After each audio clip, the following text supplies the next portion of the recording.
It's 6 p.m., August 24th, 2021.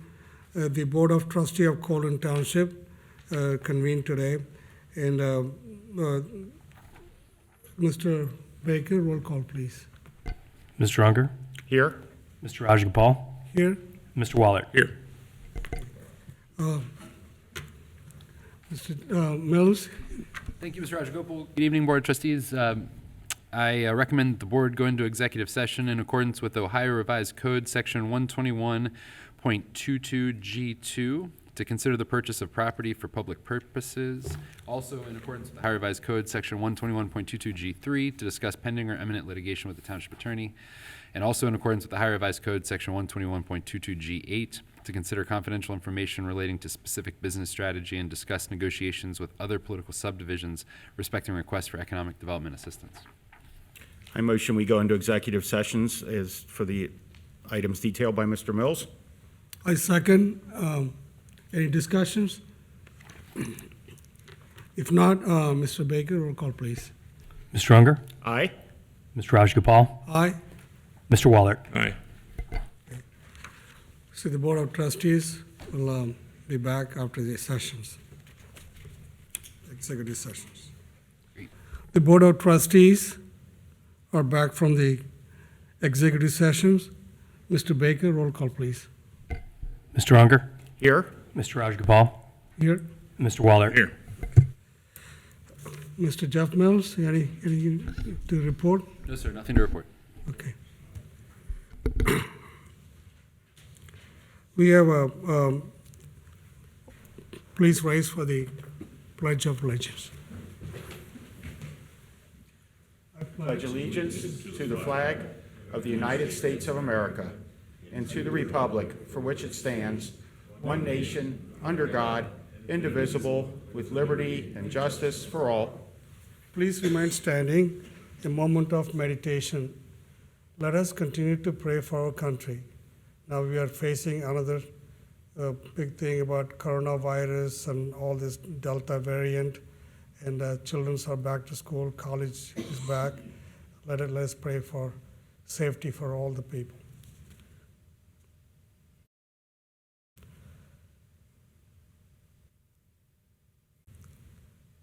Thank you. Be seated, please.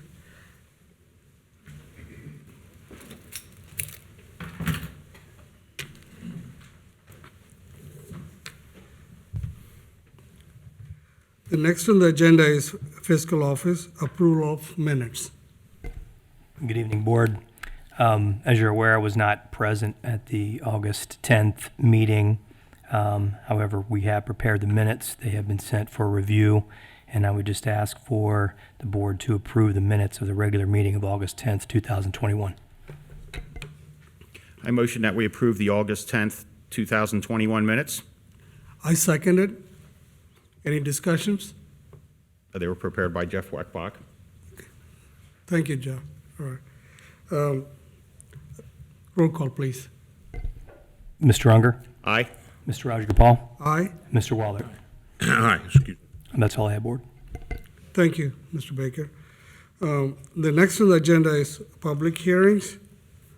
Mr. Mills? Yes, sir. Mr. Rajagopal, good evening, Board of Trustees. Good evening. The first item here is a public hearing on the establishment of 7 TIF districts.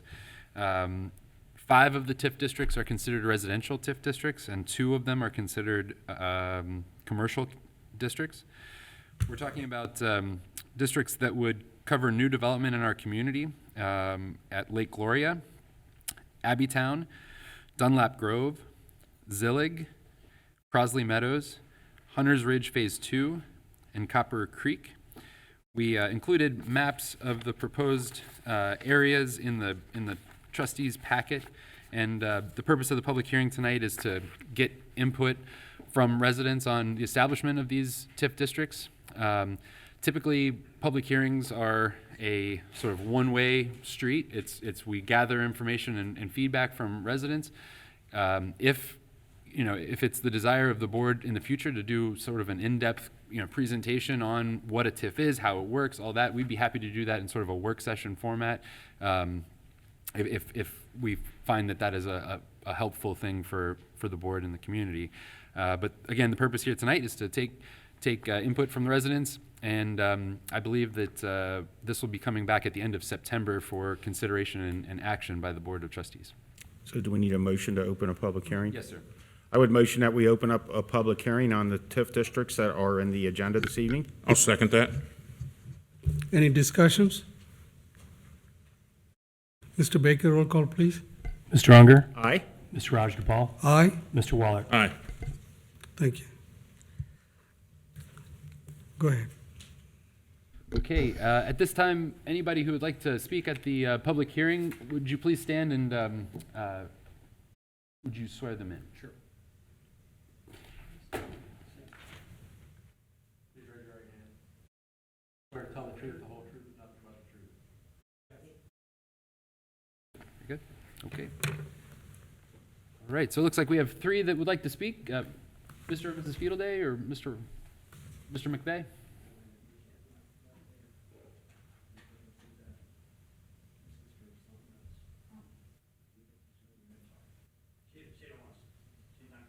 Okay. Would anyone who would like to address the board? Thank you, Board. Evening. Appreciate the time to spend with me this evening. Thank you for the opportunity. It's unfair to me, based on, we got done? Thank you. Thank you for letting me speak. It's good to be here with you, talking about these important subjects.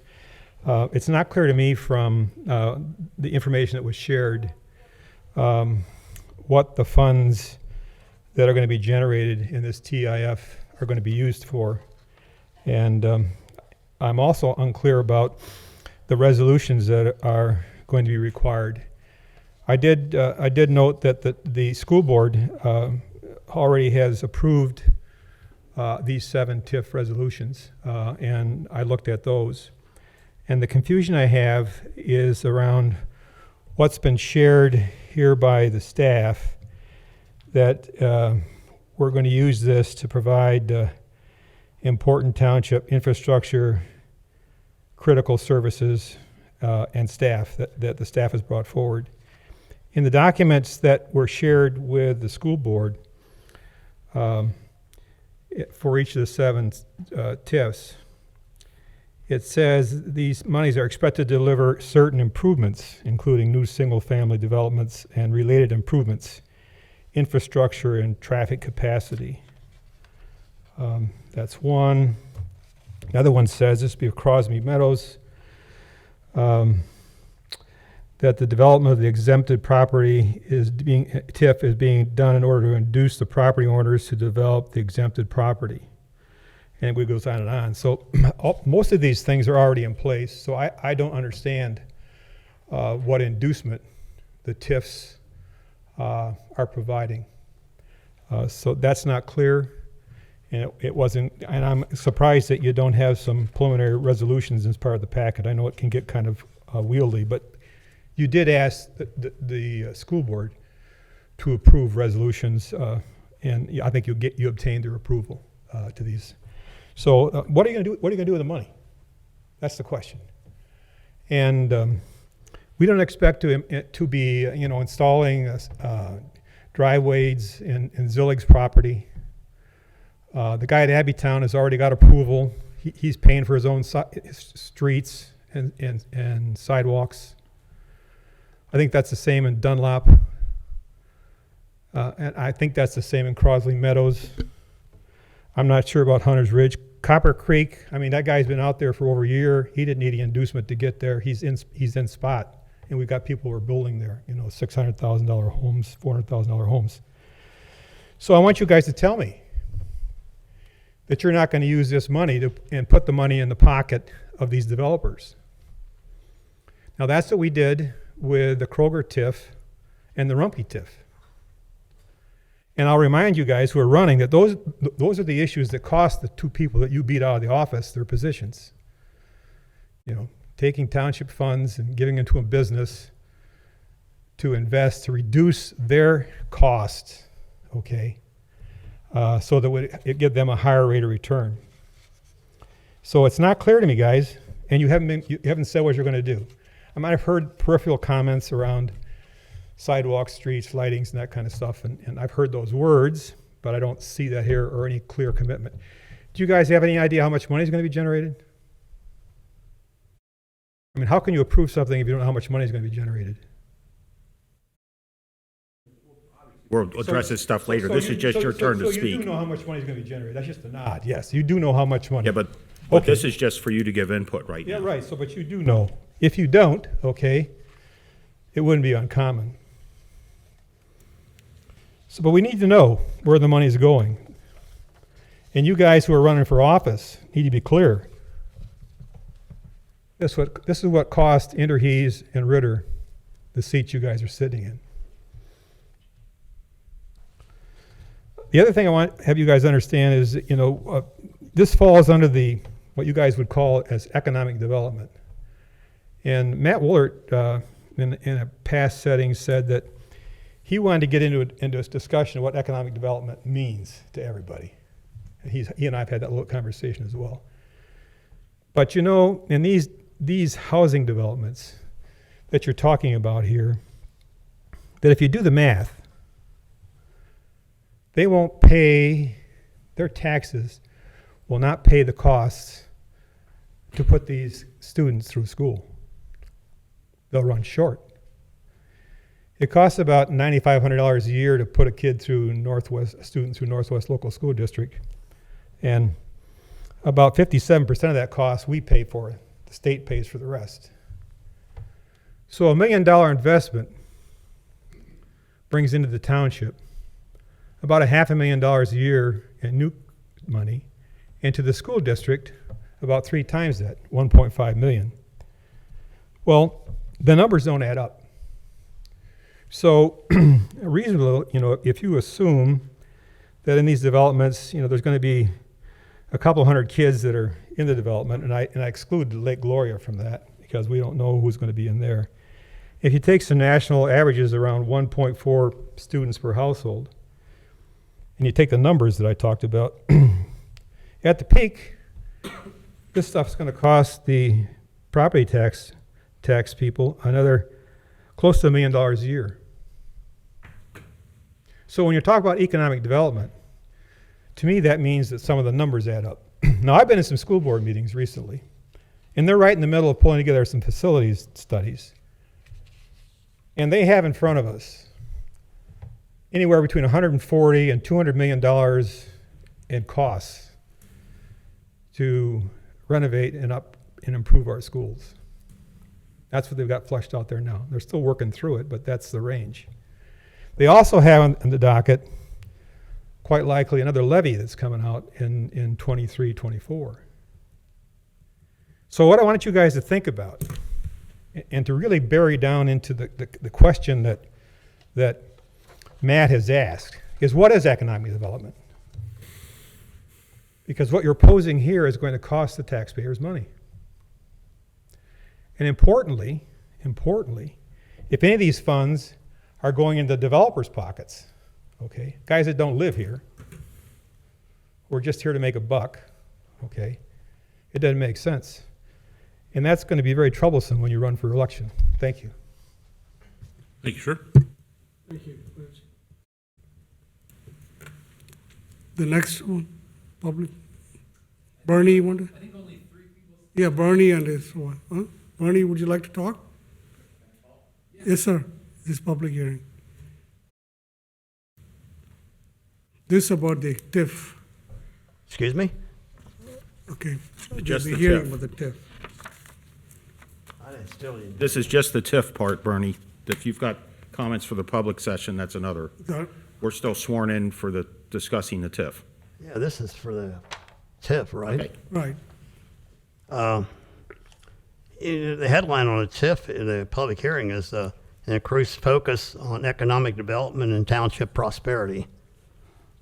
It'd be nice if it was for the resident prosperity instead of just the township's prosperity. We don't seem to care much about the residents anymore for some reason. I'm going to kind of probably cover a couple of things that Rich did because I couldn't hear him. I can't hear Mr. Mills either when he talks. My ears aren't as good as they used to be. The question is, though, for me is,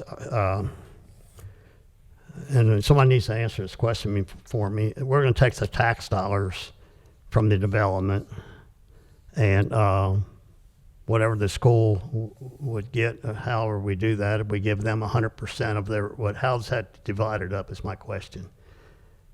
There's $1 million that comes of taxes. So how are we going to, the TIF is to spread that around normally, but I guess my question is, are we doing a 10-year TIF, a 20-year TIF, or 30-year TIF? What are we using? That's the question.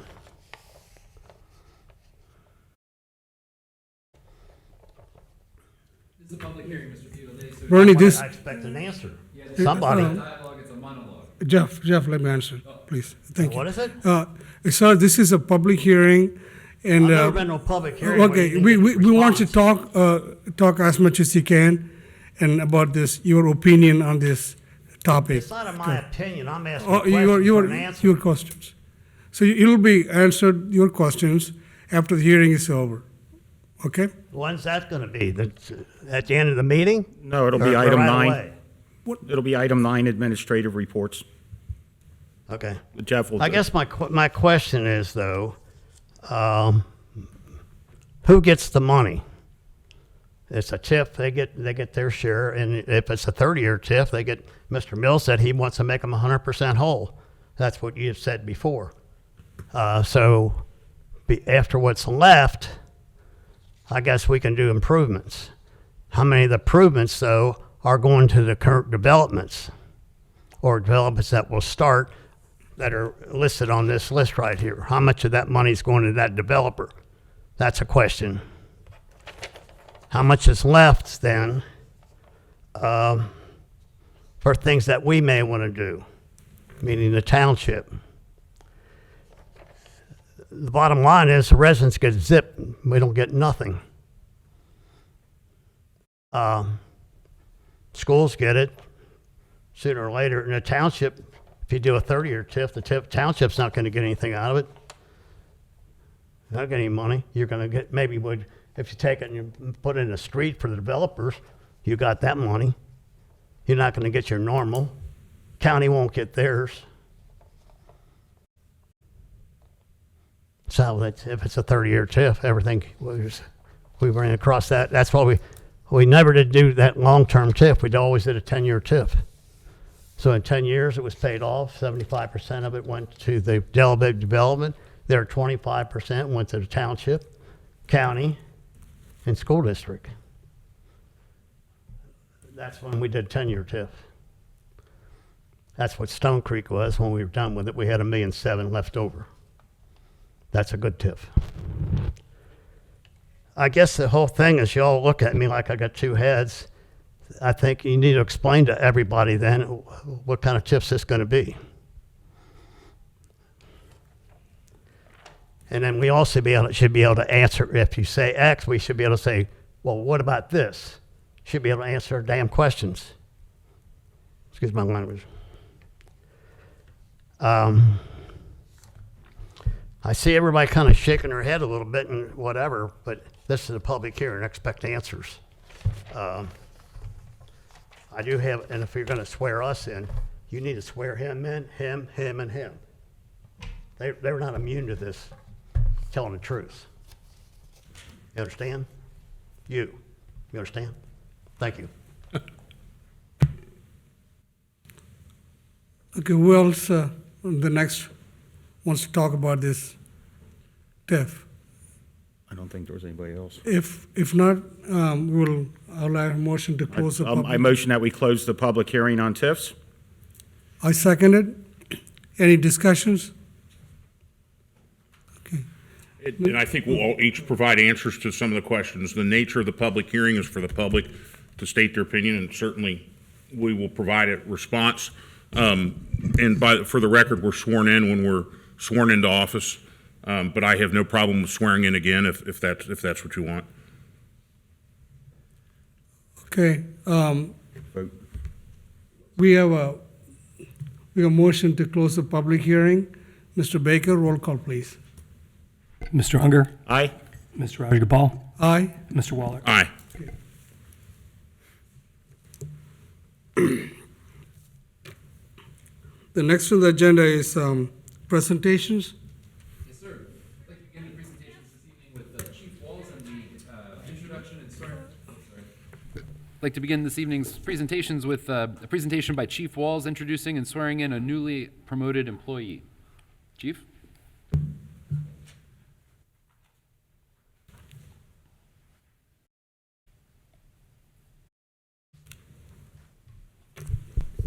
Good evening to the board, those of you in attendance tonight, and those of you at home watching. We're here tonight to introduce and swear in our newest career firefighter, Andrew Farrell. He's a graduate of the Southwestern College in Chula Vista, California, with an Associate of Arts in Math and Science. He's a graduate of the Colerain Fire Academy, where he received his EMT and his Firefighter 1 and 2. He was hired part-time in October of 2018 as a firefighter EMT. He did his paramedic training at Cincinnati State here at the Colerain campus, and he was approved as a career firefighter paramedic on July 27th by the board. And he's accompanied tonight by his wife, Whitney.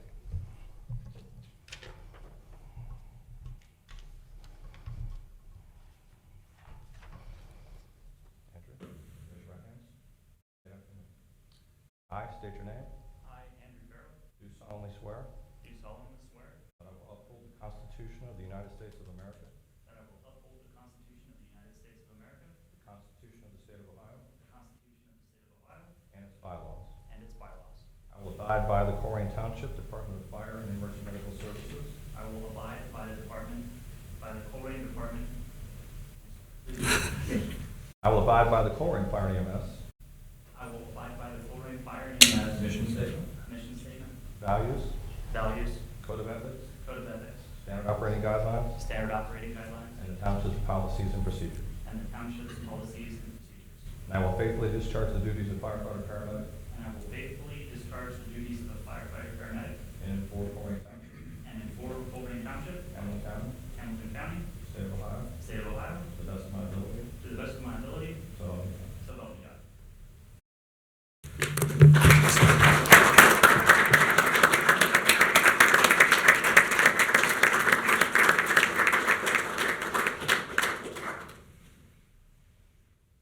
I've got a document here for you to sign that says you'll do that correctly the next time.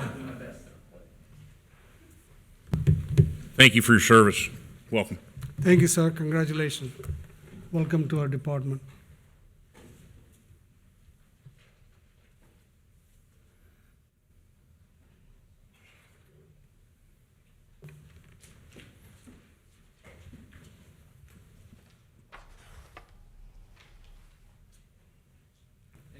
Thank you, Chief. The next item on the agenda is a presentation by the Department of Fire and EMS, specifically Chief Khan, on a new fire station branding initiative. And I'm sorry, Chief, maybe you'll introduce Chief Khan. I'm sorry. No, you're good. Yep.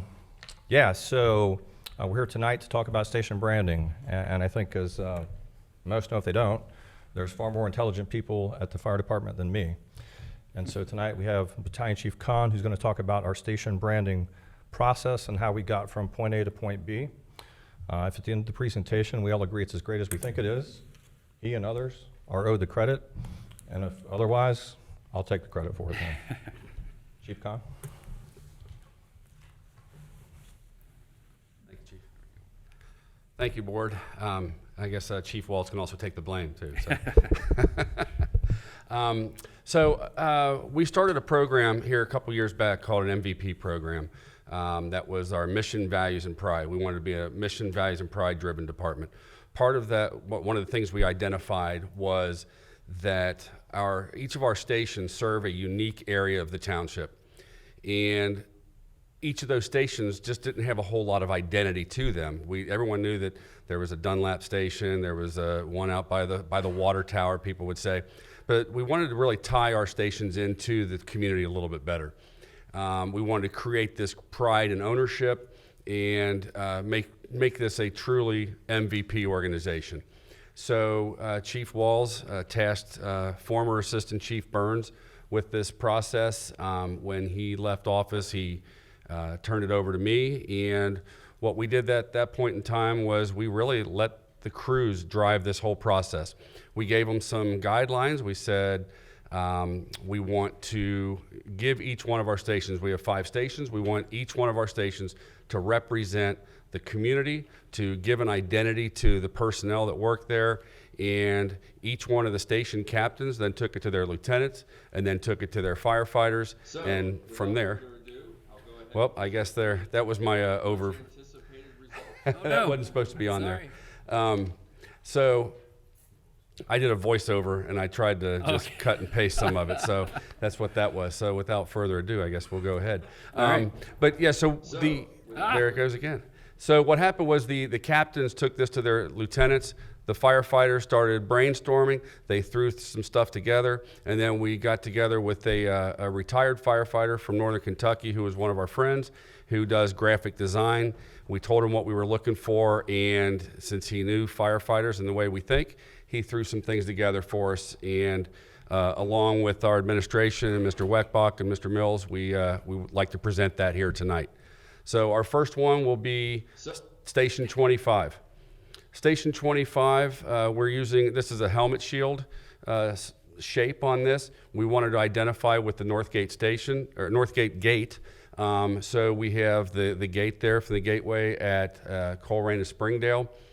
Station 25, years ago, 15, 20 years ago, someone started calling it the quarter house, 25-cent house, so that just sort of stuck around. And we like the idea of serving the business community along the Colerain corridor there with Station 25. So there you see we have taken care of business. We wanted a patriotic feel, the mascot being an eagle for that station, and we felt that this was a really good representation of the kind of feeling and the kind of things that were going on there at Station 25. Next is Station 26. Station 26 is our rescue house.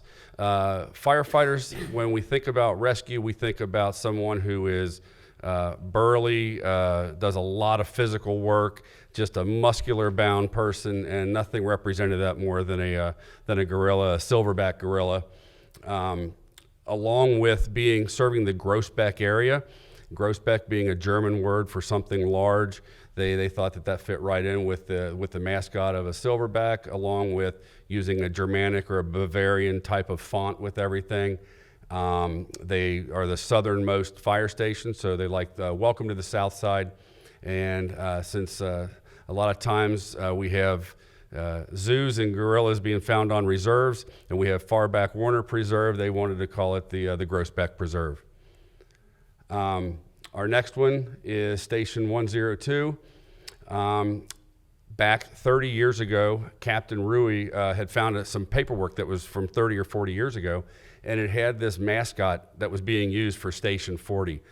Station 102 used to be called Station 40 here in Colerain, so they got the idea of calling it the Fightin' 40, so they kept the historical perspective of that. Since Dunlap Station was out there at Fort Colerain, we have the woodwork in the back representing the fort, and that's also on some of our older township stickers and township icons and logos and stuff that we had used. And so Defenders of the North, that's our bigger area toward the northern area, and that's what the Fort Colerain was a northernmost defense post. So that's the historical perspective there for Station 102. Our next one is Station 103. And they took a little bit of a different approach to this. We have Barnesburg, we have Taylor Creek, we have Peach Grove. So we didn't want to alienate any one particular area. So the captain out there got with his crew, and we all knew about the old Blue Rock Bridge that was torn down in 2006. It stood for almost 100 years. That was an icon of that area. So they thought that, since we're the westernmost station, we have one of our engines heading west, going west towards the sunset over top of that bridge. So they're the Western Watch, and again, it's got like a Western feel to it, and they use the shape of our current fire department patch. Then Station 109. That's the station out by Kemper and Pippin. That's where the water tower is. They serve the area with the Northwest schools and Pleasant Run schools, so they use the Northwest Knight as their mascot. They use the color scheme from Northwest local schools for Northwest. And we have the engine and the medic there, and we see what we have there. I think that was a pretty good representation of what they have there. And then, not to be outdone, our Colerain Fleet Services. You know, we don't go anywhere without them. And that they wanted to be involved in this process was truly unique. And you see their logo there. Without us, they walk, and that's truly the truth there.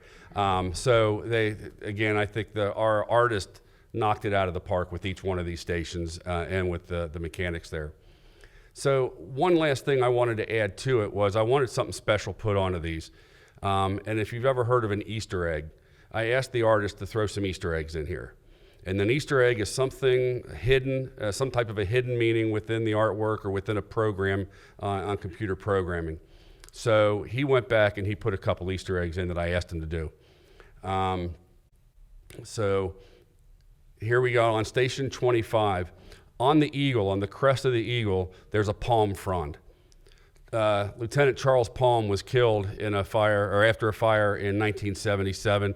We know the Palm Park is right next door to Station 25, so we had him put a palm frond somewhere on that, and I think he really did a great job with that. We wanted to honor our line of duty deaths, those that went before us. Our next one at Station 102, there's a badge on there with 108 and 205. That's for Captain Brocksterman and Firefighter Shira, who we lost in 2008.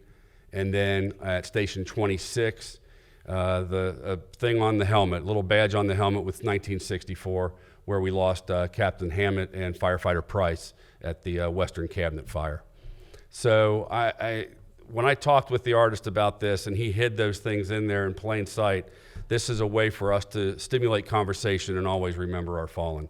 So I thought that was a really neat way he did that. And then where we're going from here is we are going to be putting them on our trucks. So I made up a couple, I mocked up a couple just to see what it would look like, because these trucks are part of that station. So our fire trucks are going to be, they're going to have the logos somewhere on that. We will have some type of an on-duty shirt for, for real hot weather and at nighttime. Of course, our members really want some type of off-duty stuff to really show their pride in Colerain Township and that they're Colerain firefighters. So we have Station 102 there. I've got 26 and 25 there.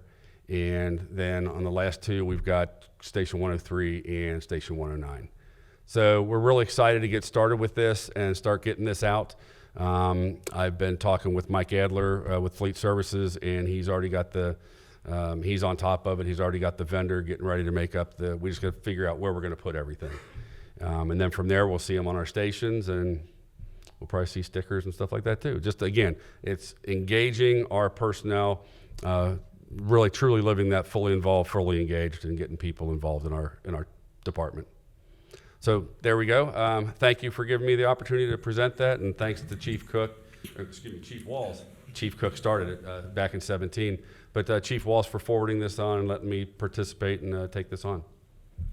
Steve, I think it looks great. It's fantastic. So I want to, a couple of comments. Yes. You mentioned about our fire department, our police department working together. I seen this in front, when this happened, there was a fire at the restaurant up on Red Squirrel. Yeah, it's amazing work you guys did. Police and fire department working together, and I'm really proud of our both department. And the fire department is also doing outstanding work. And this kind of branding is going to take our one step level, connect with the community we serve. And it's a new innovation. You're always looking for new things to happen. And this is one of those things. How do you better serve the community? We would love to see kids walking around with shirts on with their logo from their local fire station, just to have that connection with us. And we're here, we're neighbors, we live in the community, and we're part of it. So we would love that. Thank you very much for those comments. So that was my question too. If these T-shirts will be available to, I see the general public buying the absolute heck out of these, and maybe a flag outside of each house, yeah. But I mean, there are a couple I would buy, and I mean, they're just really cool. We're working on that, so. I think you got yourself, if I was a shark, I would put money in it. Oh, really? Let's Yeah. get working on this. Actually, Yeah, we are going to do something like that, but we haven't figured all the logistics out with that Sure, yet. sure, I get that. You don't sell T-shirts, you save lives, I get that, but Bingo. I still want one. I can't even draw anything. I draw stick figures, so this is. good. Thank you, sir. Thank Very you. interesting. Thank you. Thank you, Chief. Okay, one last presentation this evening, and this is we received a proclamation from the Hamilton County Public Health. Would you like to read it, or would you like for me to read the proclamation? I'll read it, Good. sure.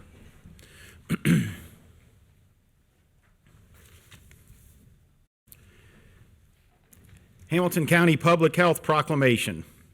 An appreciation of Colerain Township Fire and EMS for assisting Hamilton County Public Health during the global COVID-19 pandemic.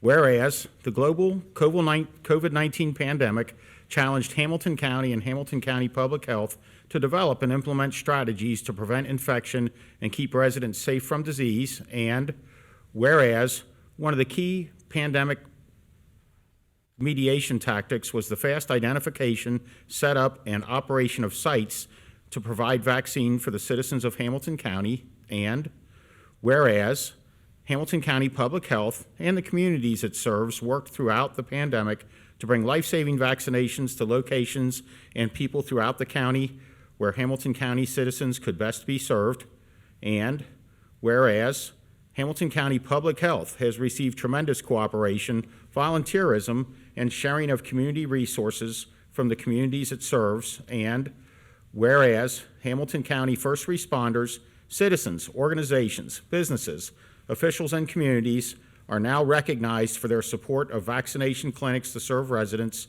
while providing open and welcoming access to facilities. Now, therefore, be it proclaimed that Colerain Township Fire and EMS has supported and enhanced Hamilton County Public Health's unprecedented vaccination efforts by partnering to assist and provide critical vaccinations to the citizens of Hamilton County.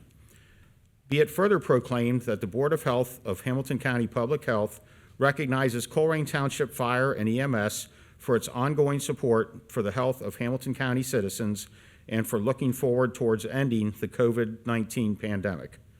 It's signed by Mark Rippey, who's the Board of Health President, and Greg Kesterman, who's the Health Commissioner. So to Chief Walls and everybody involved with the fire department and our administration, this is the first time I've seen this, but it sounds like you've been recognized for your fine work. So congratulations. Congratulations. Thank you, gentlemen. And that ends our presentations this evening. They're the best. All right, the next on the agenda, citizens address. I humbly request you, the citizens who's addressing this meeting, keep within a 5 minutes limit, and all your address will concerns will be addressed during the administrative reports. This reason for that, we should have a good meaningful meeting.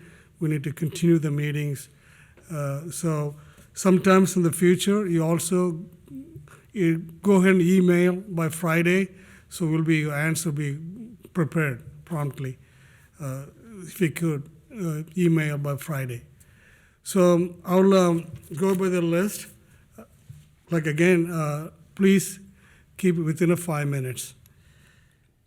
First one I will call Mr. Tom O'Brien.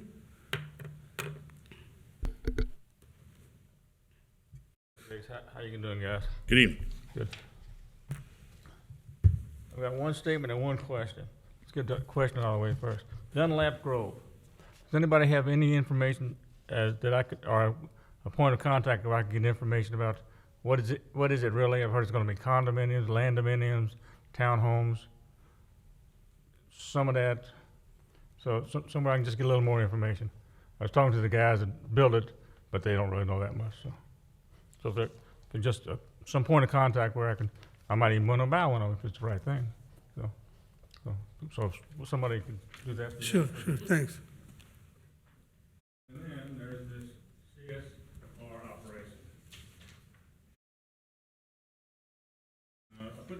Wait till you're at the mic so that, because this is, I mean, no, you can give those to us, but speak when you get to the mic so that the TV picks it up.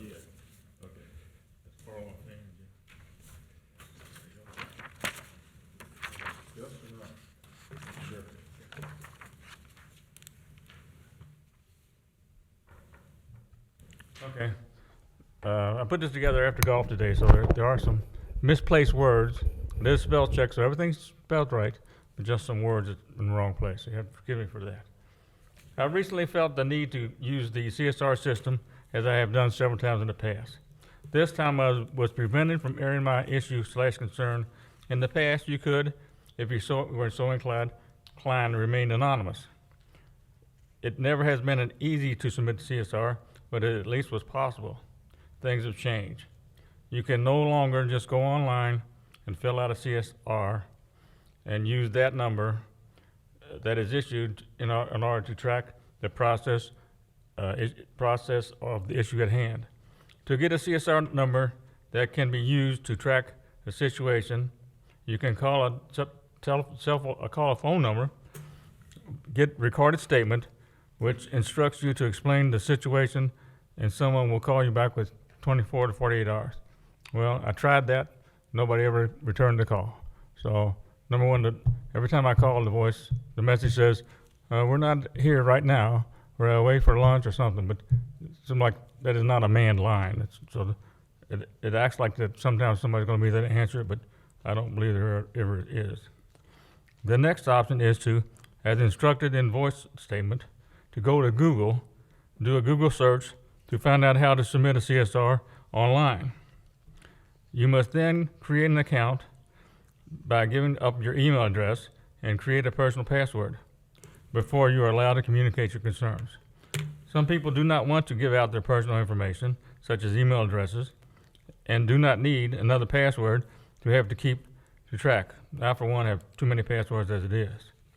Once you give out your email address, you are then usually start getting all kinds of spam and other junk mail. Sometimes your email address is shared or sold. Not that you guys would do it, but it's happened to me many times in the past. I believe this new system was set up to benefit the code enforcement group and did not consider the impact on the citizens. Can we get back to a more citizen-friendly policy? I do not know when or even why the new system was put in play, but I believe it should be either go back to the way it was or a more user-friendly system. You should not have to join the club to participate in public government program. Government is not known to be for its ability to keep things private. Believe it or not, there are people who do not have email address, and to make this requirement to participate in the government program is just wrong. This is preventing citizen participation, which may be why the change was made. Less work for someone. This needs to be changed back or to something more user-friendly. And like I say, I've tried several times to do this without giving up, having another password or giving up an email address, and I don't think you can do it anymore. Used to be able to just go online, fill it out, and go for it, but not anymore. So I guess for me, for one, I would like to go back to something more user-friendly. That's it. Thanks, Tom. Okay, you bet. Thank you, sir. Thank you, Tom.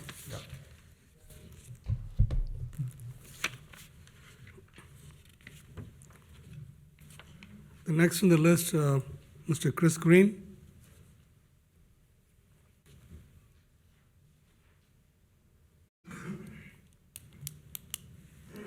Thank you, trustees.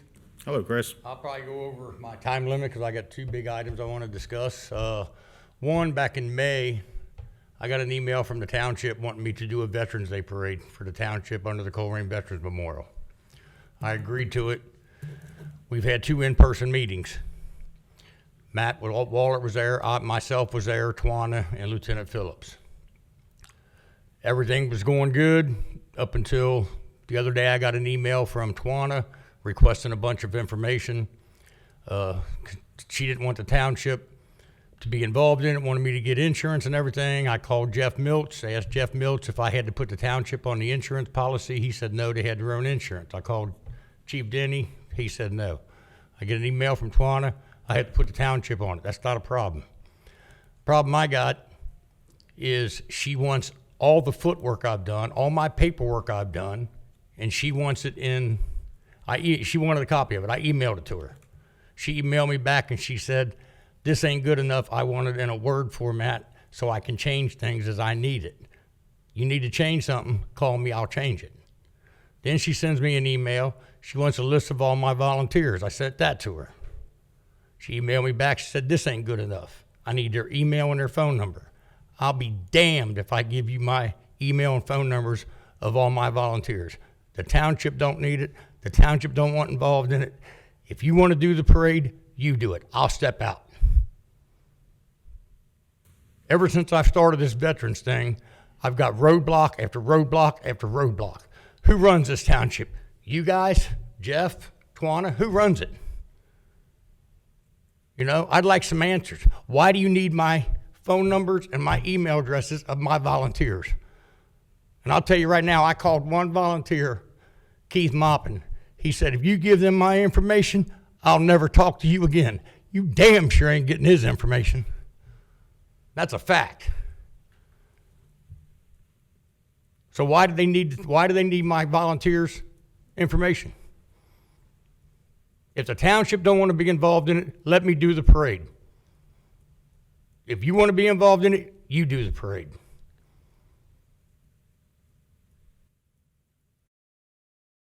I sent an email or a text to Matt, to Raj, and I asked him, this is on the other subject. I asked him, what's the township doing for 9/11? The 20th anniversary. Nothing. Nothing's on the schedule. The 20th anniversary.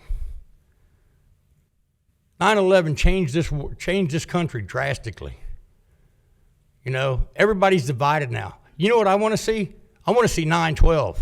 I want to see where this country came together in unity and loved one another and talked to one another instead of belittling everybody, ignoring everybody. That's what I want to see. So I presented to the trustees, let's do a 9/11 ceremony. I've talked to several people. I've talked to Jeff. I've talked to all three trustees. I've talked to Chief Walsh. I sent Chief Denny an email. Would you like to speak at a 9/11 ceremony? All of yous agree. Let's do something. You know, Twana told me I wanted to bring a memorial to the Veterans Day Parade. She said, oh, it can't happen. There's not enough time. It takes a lot of planning. Well, you don't know who you're dealing with. I made a phone call. I got the 9/11 traveling memorial sitting in my garage right now. And I was going to bring it up to the township. I called them Thursday and asked for it. They delivered it to my house Monday. So don't tell me it can't be done. So were you going to do something 9/11? Or am I going to go somewhere else and do something? You know, this township's got to do more for our veterans here. There's over 6,000 veterans in here. That's more than 10% of the population. Fairfield has 2,400 vets live in Fairfield. Green Hills has got 3,600 living there. They do more for veterans than this township does. And it's bullshit. Sir, you got to watch the language, please. Well, I'm sorry. I'm sorry. furious. I don't expect you to speak a language like that, please. Well, You got to sorry, respect them. but I'm infuriated. Yeah, I totally agree with your Every time I desire. present something to the township for the veterans, it gets roadblocked or it gets taken away. The banners. I was after the township for 3 years to do the banners as a fundraiser for the township. It got taken away. If it wasn't for Matt Wallert, they probably still wouldn't be up. You know, I talked to Jeff Mills about doing an exercise fitness pass, military exercise fitness pass around the park at Colerain. We met 3 or 4 times. He took my diagrams. Oh, we'll have them write it up in their drawings when they submit it. That ball got dropped. You know? When are you guys going to run the township? That's what I want to know. Thank you. And are you going to do something 9/11? That's If not, unbelievable. I'll go somewhere else. Then go somewhere else. I will. I don't want to. You texted me Monday morning. I said, if you give me some time, I will straighten this out. I'm in the middle of class. I'm trying to teach a class and I'm getting text after text from you. I've been cooperative with this. I've helped you set this up. And the first thing I do, is see it listed on social media. Gentlemen, please, let's not argue. I know we all respond. No, I'm offended. I'm offended to say that I don't feel about 9/11. I'm offended to say that I don't feel like about veterans when I didn't do it exactly the way I couldn't stop my full-time job. Matt, you responded to me every time. I'm still waiting for people to respond to me. Okay, well that's what I'm saying. I mean, you're pointing at me saying. No, I'm not pointing at you. Okay. I'm saying, who runs the township? You guys? Jeff? Twana? I mean, Okay. you know, Mr. that's Green, relevant. You know, we're going to do something 9/11. Mr. Green, please calm down. We got the message. I respond to you every phone call you make. Yeah. All the trustees respond to you. I don't they know have. what we respond to you. We value, and you're proud of our Colerain Township. You're a very proud man to have the program for our veterans. We are proud of veterans. We have the responsibility to honor those veterans.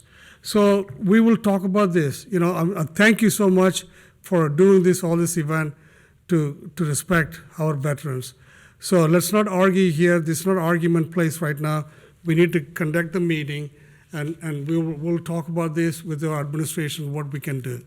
Okay? Thank you, sir. Thank you very much for coming to the meeting. Raj, I would like to add, that is an item on the agenda tonight. Okay, all Talking right. about, Okay, it's sure. item Sure, thank you. 11A. So, and we just Let's can't talk about. continue with the citizens' address. Again, I really humbly ask you, the residents, to limit for 5 minutes, please, to have the meaningful meeting. The next is Mr. Rich McWay.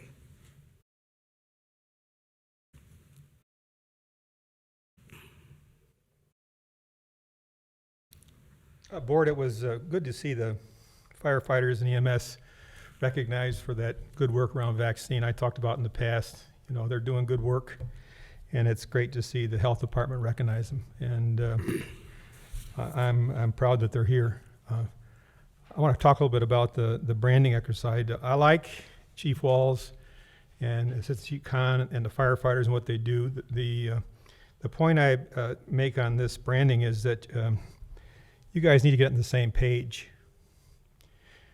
You put a quote out to, I guess, get a branding expert to help you brand a township, okay? And these guys are working on the side. You know, this is kind of like having the Bengals, having the defensive team, the kickback team, and the offensive linemen all having a different badge on their socks.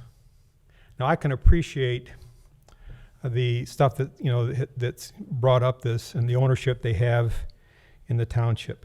But the branding people are going to tell you that you know, it's the Colerain Fire Department, not these 6 brands that you have here.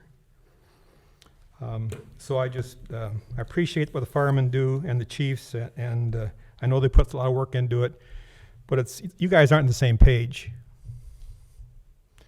You're not on the same page. I'm surprised it's on the agenda. I want to talk a little bit about benches tonight. Don't buy benches. Sorta buys benches. They get $100 million a year out of this county, okay, with that 0.8% tax that they've slacked us with, okay? They have more than enough money to buy their own benches. Hold them accountable.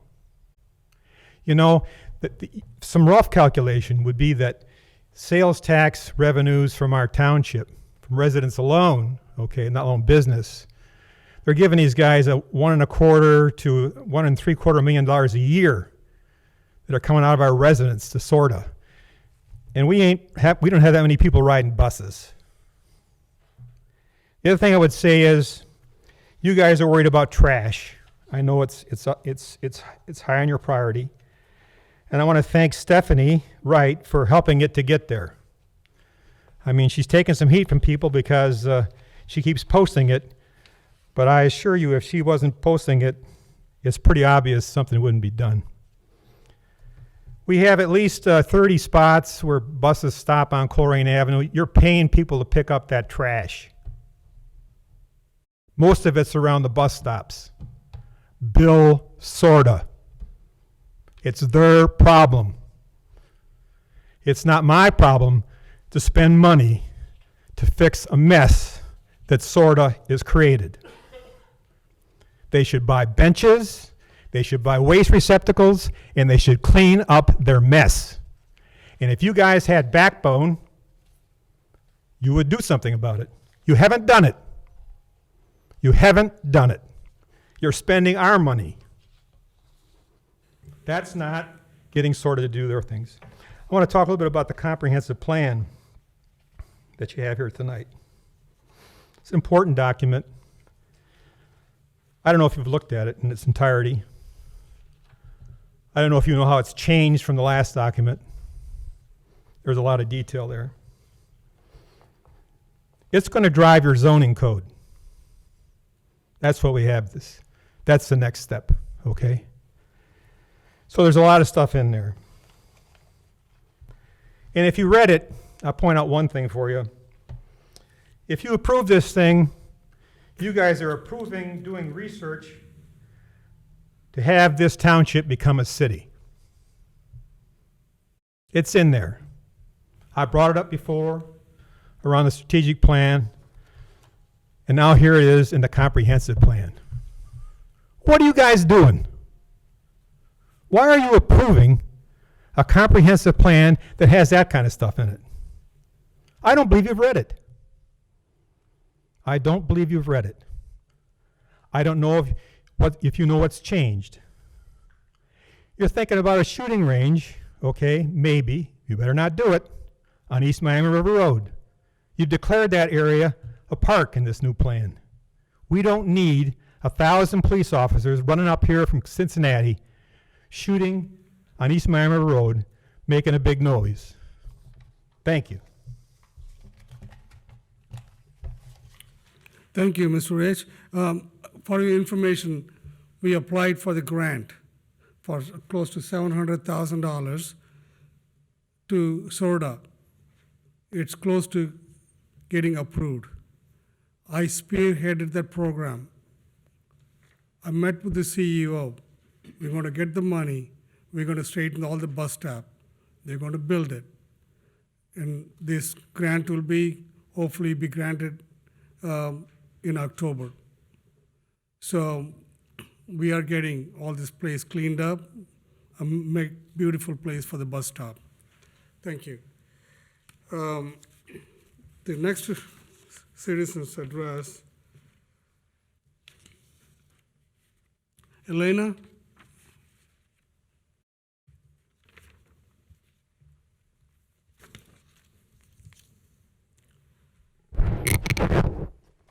I read this in the Cincinnati Enquirer, and I want to ask Jeff Mintz, I might not say your name right. You said you had no problem putting Cincinnati into the shooting range that we have on East Miami Road. I have a lot of problems with it.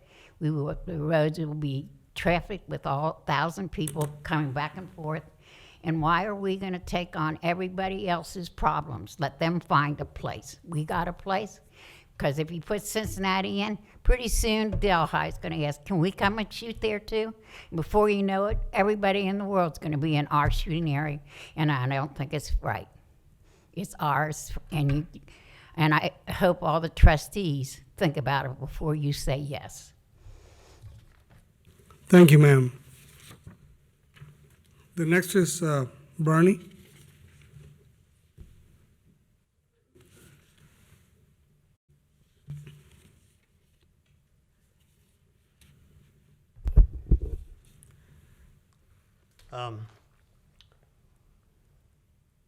I guess where I'm going to start off with this is that whether the benches and the trays around the benches that we always seem to have. Matt, I don't know how you got your name on here, your department up here. I introduced it last meeting. Well, anyway, the bottom line is that we're trying to do some things here. We're trying to brand our community, and we're trying to clean up things, and we hire people to sweep up the township, and we're, it just don't bother you guys too much, but that tax that goes to the metro or SORTA or whatever it is, it costs me about $10,000 per million. So I got a $3 or $4 million job. I'm at a $20,000 or $30,000 disadvantage right away. I got a little problem with that whole thing, just so you know. But for us, digging our pocket to buy benches for them, no.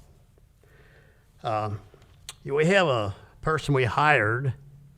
We call him a litter laborer.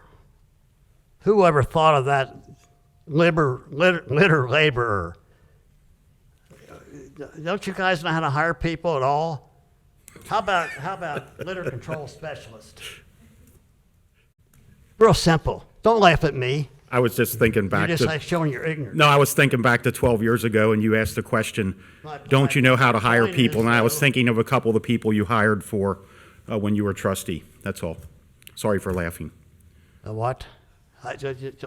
Don't take my time up with I him. thought you hired some relatives back then. I'm sorry. My question is that it's real simple to change the wording on it, make him not feel so bad about it. Litter laborer, he wants to talk to his friends. Put a little pizzazz in a job for him, if you know how to hire people. We have some drop-off stations throughout the township for clothes and various things. And also we see, of course, there's one resident actually I see him on Facebook all the time, mattresses and couches and those kind of things like that. My question is who's responsible for getting rid of that stuff? This goes on private property being dropped off. Is it the people most of them are nonprofits? Is that their problem to clean it up? Or is it the owner of the property? The owner of the property, if we have junk on our yards, that's the owner of their property, clean it up. So instead of sitting back and just not doing anything, would expect you all to go to these guys or have somebody go to knock on their doors, such of the business that has that junk laying there, tell them to either get the people to clean it up or they take care of cleaning it up. Not destroying the township. That's what they're doing. And we're going to try and brand the township? Use our brain a little bit. That's all I really have to say, really. Thank you, Bernie. I didn't use all my time, but if you want to do something, you gotta do it, not just talk about it. I've called that same number. This man here behind me called, didn't get an answer, never did get a response. So you got issues here within the township, this building. You got real issues. Somebody needs to clean it up. It's up to trustees to make sure it gets cleaned up. So, good luck. Take care of it. Thank you.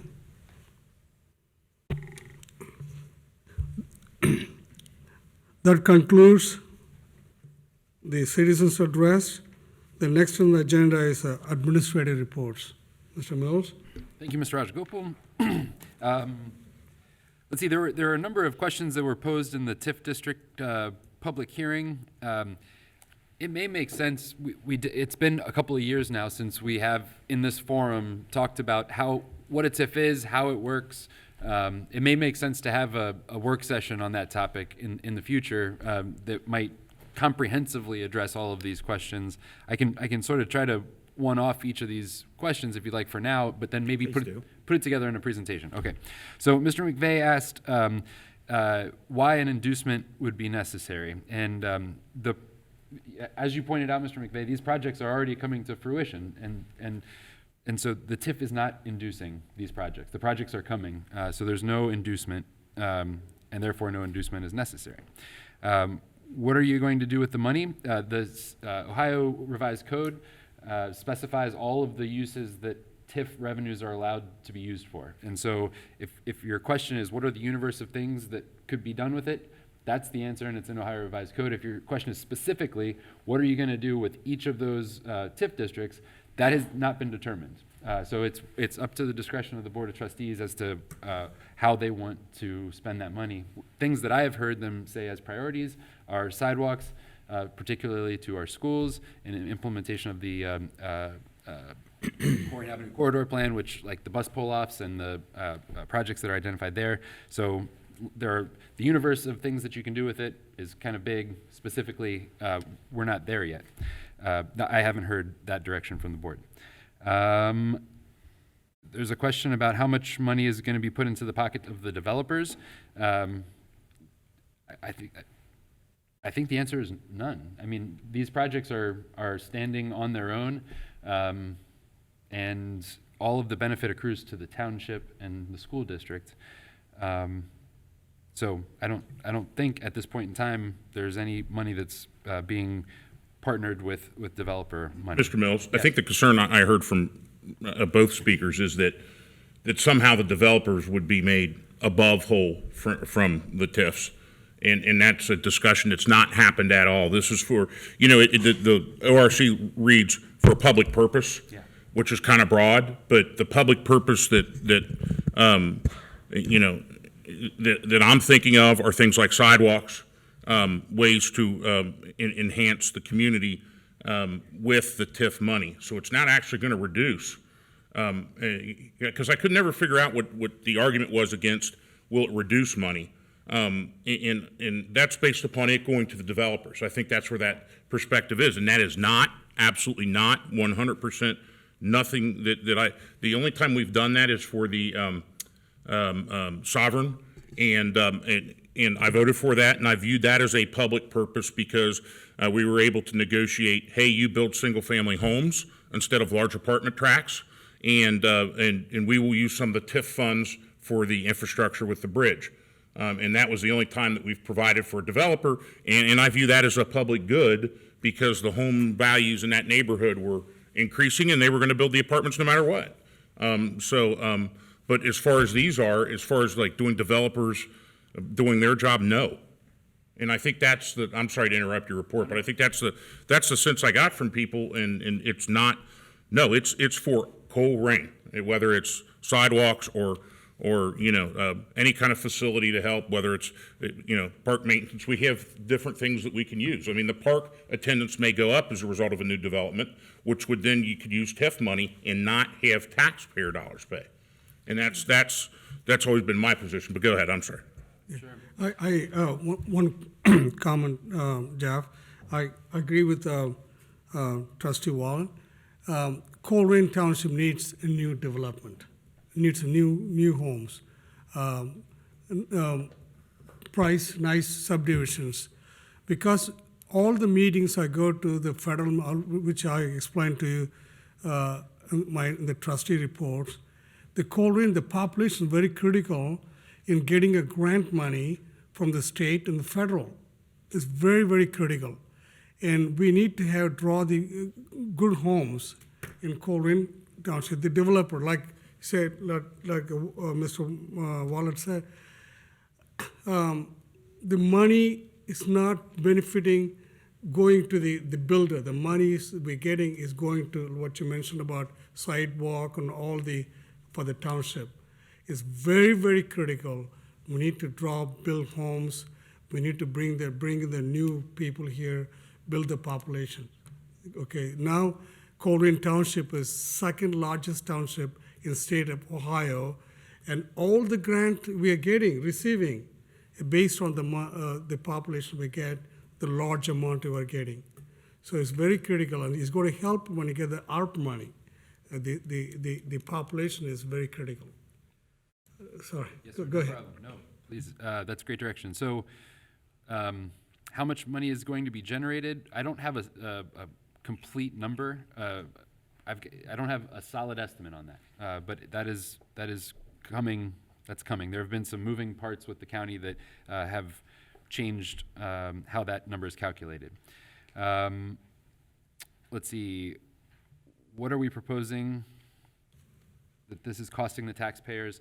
The way that this works is it doesn't cost the taxpayers anything. So, and we can talk about this more in like a broader presentation, but the way that I like to describe TIFs is if you think of your property taxes as a pie, right now there's a lot of different, without a TIF, there's a lot of different slices of pie. The township gets a quarter of the pie. The school district gets about 55% of the pie. And then, you know, library, zoo, Board of MMRD, there's a lot of other smaller slices of pie, okay? That's without a TIF. That pie, without a TIF, is the exact same size as with a TIF. That means that the same amount of taxes is being paid with the TIF and without the TIF. The change is the way the pie is sliced. So instead of having 16 slices of pie, you've got 2 and maybe 3 slices of pie. You've got the school district, the township, and maybe the county, general fund. And so basically, we go from getting 25% of the pie to 45% of the pie. We get more of that tax revenue stays in Colerain Township. And it can only be used on those specific projects that are listed in the Ohio Revised Code, public improvement projects. And so I can tell you precedent here.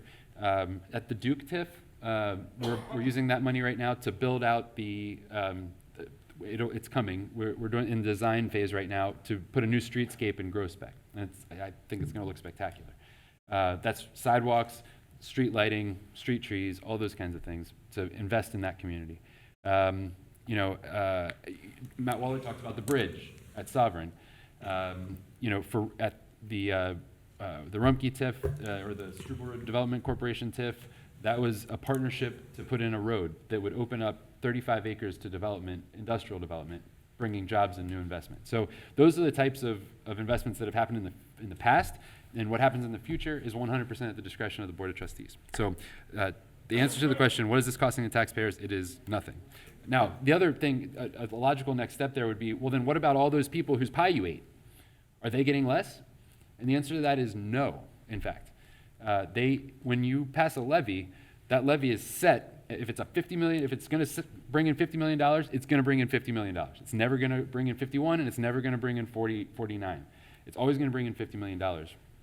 What we've seen is in the past, townships like our peers, Greene and Anderson, have tiffed enormous swaths of their community, right? In fact, 75% and 66% of their taxed valuation is in TIF districts.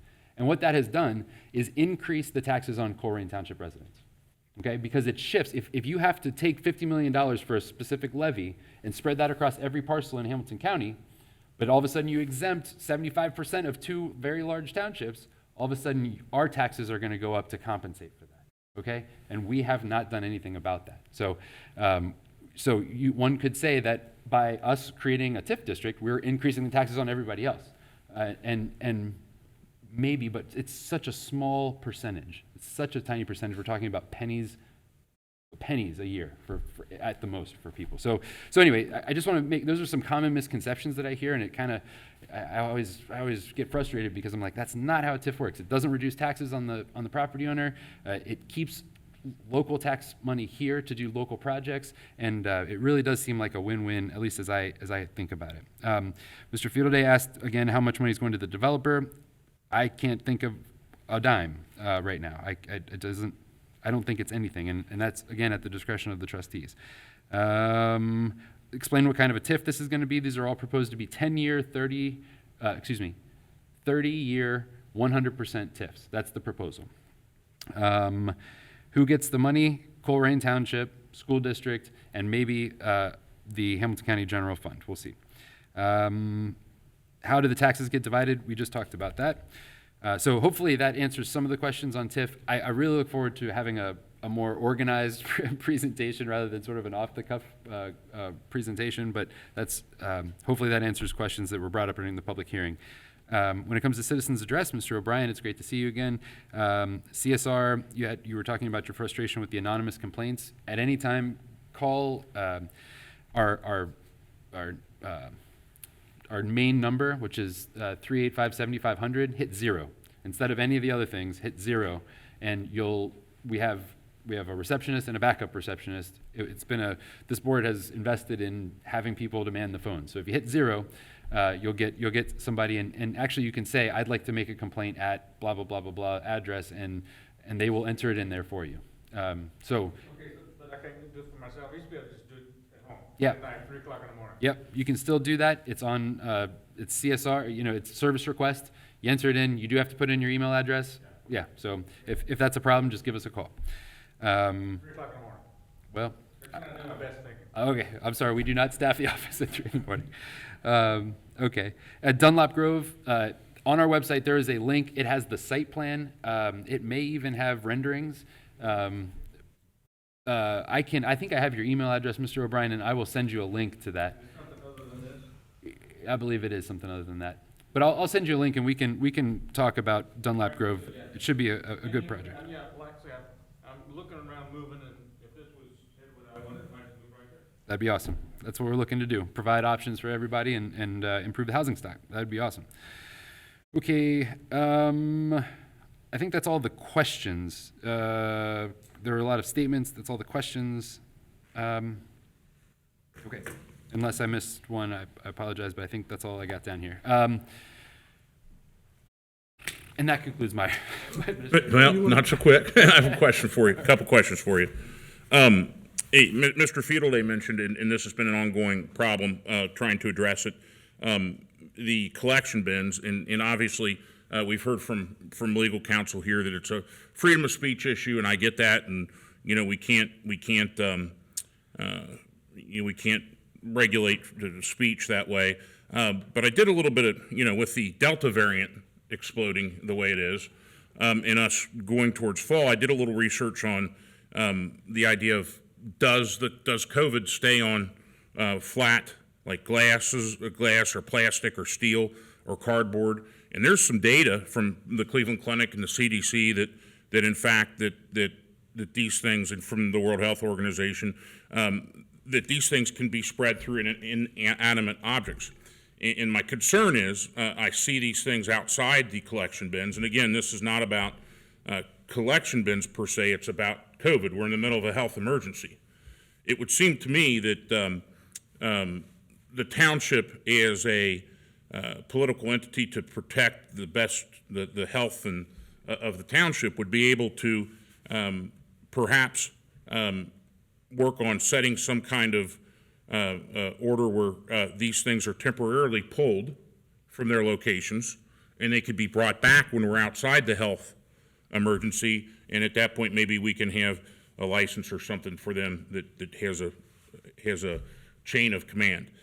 So I guess my question is if the board would prefer to pursue this, and again, this is not about removing these storage bins, because that's the courts have ruled very clearly that that's a freedom of speech issue, and we will be in court and we will get sued over it. But we are in the middle of a national health emergency, and Hamilton County has been labeled as one of the fastest growing areas for COVID. So I wonder if it's within our purview to pursue something for the health and welfare of the township by having those temporarily removed. Okay. Well, how about let me work with our law director on that, and we can do some legal research and figure out if that's possible, and then we'll bring that to you. Okay. And the other thing that I wanted to ask about is, we had this. I think the contract's getting ready to expire, or our renewal window's coming up in a month with. I can never think of the abandoned property city muni reg. Muni reg. If we could get some kind of not next couple of meetings or something, because this is something we're going to be voting on a renewal.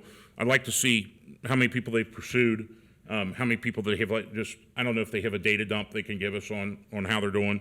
But this is also a pretty big concern of mine, is getting these commercial properties and holding them responsible. So if we can, again, it doesn't need to be even next meeting, but within the next couple, get some kind of idea.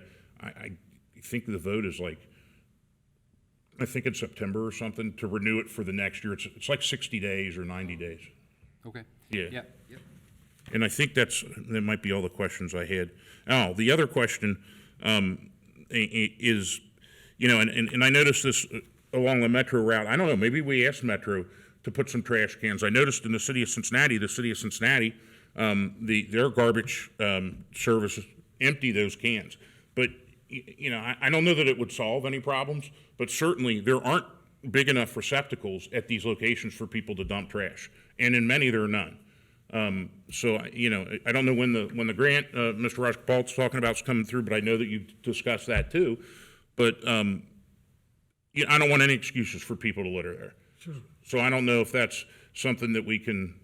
Where are we at on the grant? When is the awarding time? When is this? It's in October, and on the grant proposal we submitted, it's all included. You know, the Metro going to buy the bench and also trash cans. We also negotiating with the removal of the trash from the trash can. This trash can will be anchored to the ground, and also they're building the platform. It's really Jackie. Jackie worked so hard and submitting this grant, the proposals.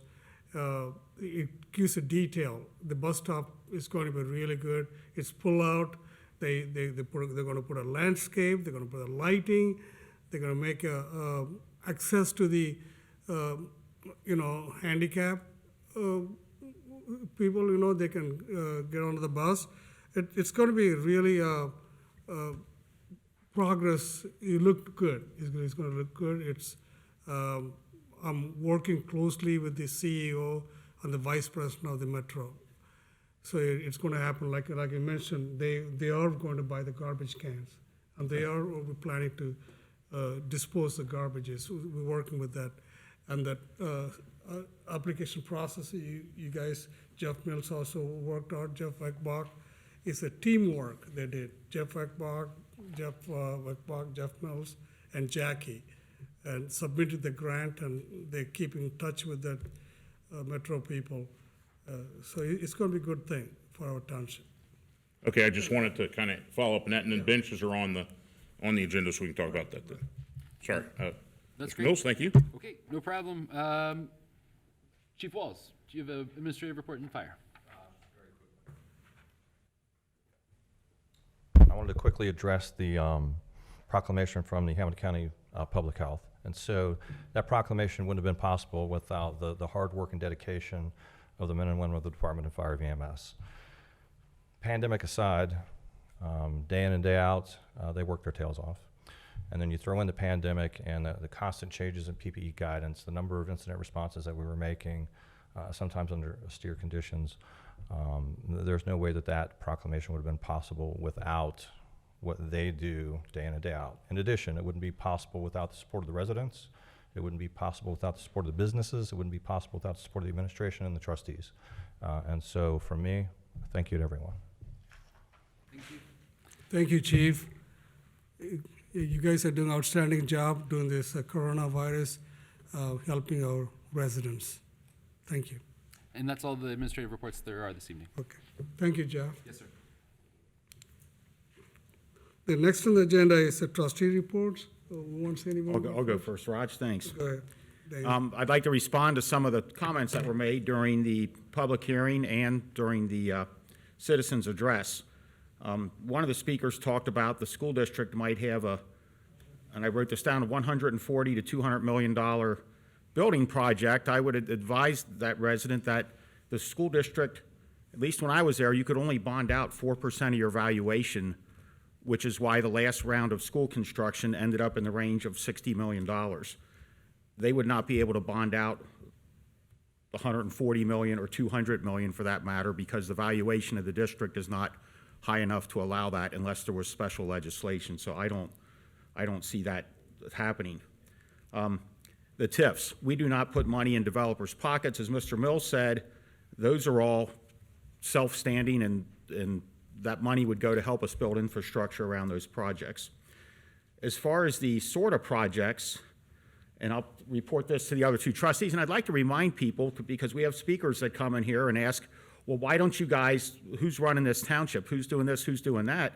Well, we don't talk to each other outside of meetings, and that is by design. So a lot of these topics is the first chances that Matt and Raj and myself have had to discuss them. And I think especially those watching at home, just keep that in mind when people come up and paint us that we have not colluded on this. The fact is, we can't, and we wouldn't, and it's the beautiful design of the open meetings law is we just don't talk outside of meetings. So keep that in mind when you're listening to the folks that come up to the podium and address us. As far as these sort of projects, back 3 years ago, I was appointed as an alternate to the District 2 Integrating Committee. And what is that?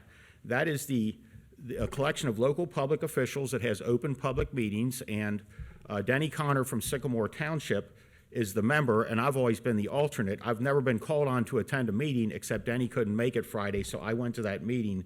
And one of the things, it's the group that approved the funding for the Burnside, all the reconstruction there and all the reconstruction back on Royal Heights.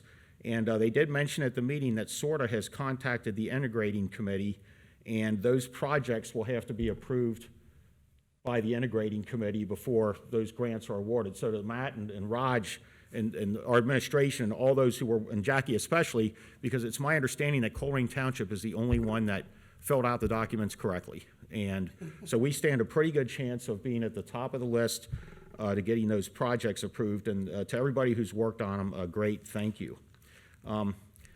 Mr. O'Brien, yes, Tom, love to see you here. You've always been calm yet passionate about cleaning up our neighborhoods. And as you know, you can always call me and I'll report stuff to keep your name off of it, because I know a lot of times, and I've got several of them going right now. I've got one where the next door neighbor has pointed out there's people living in the backyard of the house next door, and they're uncomfortable reporting that, so I pass those along to Mr. Mills or Mr. Weckbach, and they report them, and that way that neighbor's doesn't have to worry about anything coming back to hit him from that.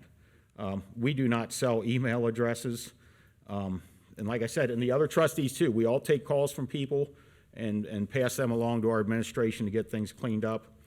To Chris Green, you called me Friday, and that's the first I heard of it, and as far as September 11th, every one of us remembers where we were the day that happened, and I've traveled to New York, and I've been to the monument up there and to the Freedom Tower that was built to replace the World Trade Center, and I'm sure everybody in this room is passionate about what happened then. And 20 minutes later, or I'm sorry, it seems like 20 minutes ago, but it was 20 years ago.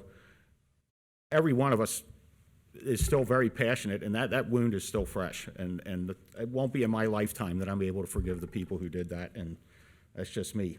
The branding of the fire department, that's something they did internally, and that's not anything that's just something the fire department's doing to build morale within the fire department. I think it's great, and our branding project for the township is different from that, so to say that we're not connected together on that is exactly right, because that's something they're doing internally, and I appreciate it.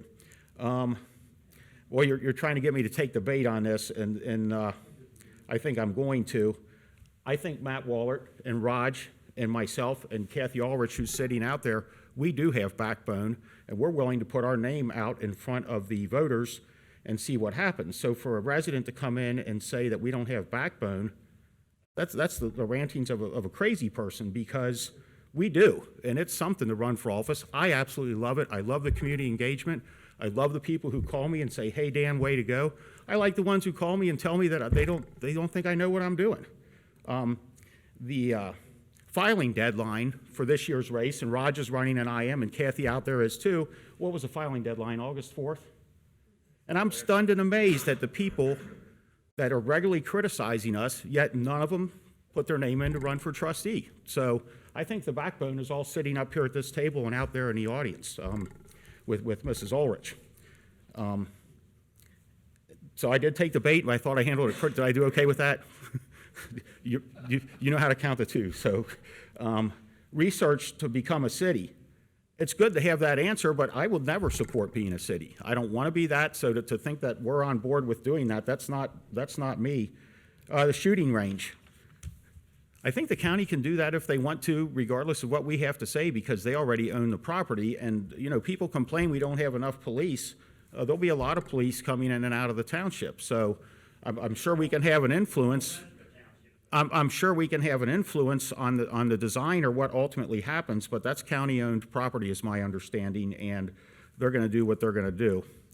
The donation boxes, the one at Hyannis and Pippin that I was getting calls on, at Northbrook Shopping Center. I commented on it 2 weeks ago, that there was a pile of stuff there. I went out and looked at it and called the number on the box, and the box owner took care of cleaning it up that day.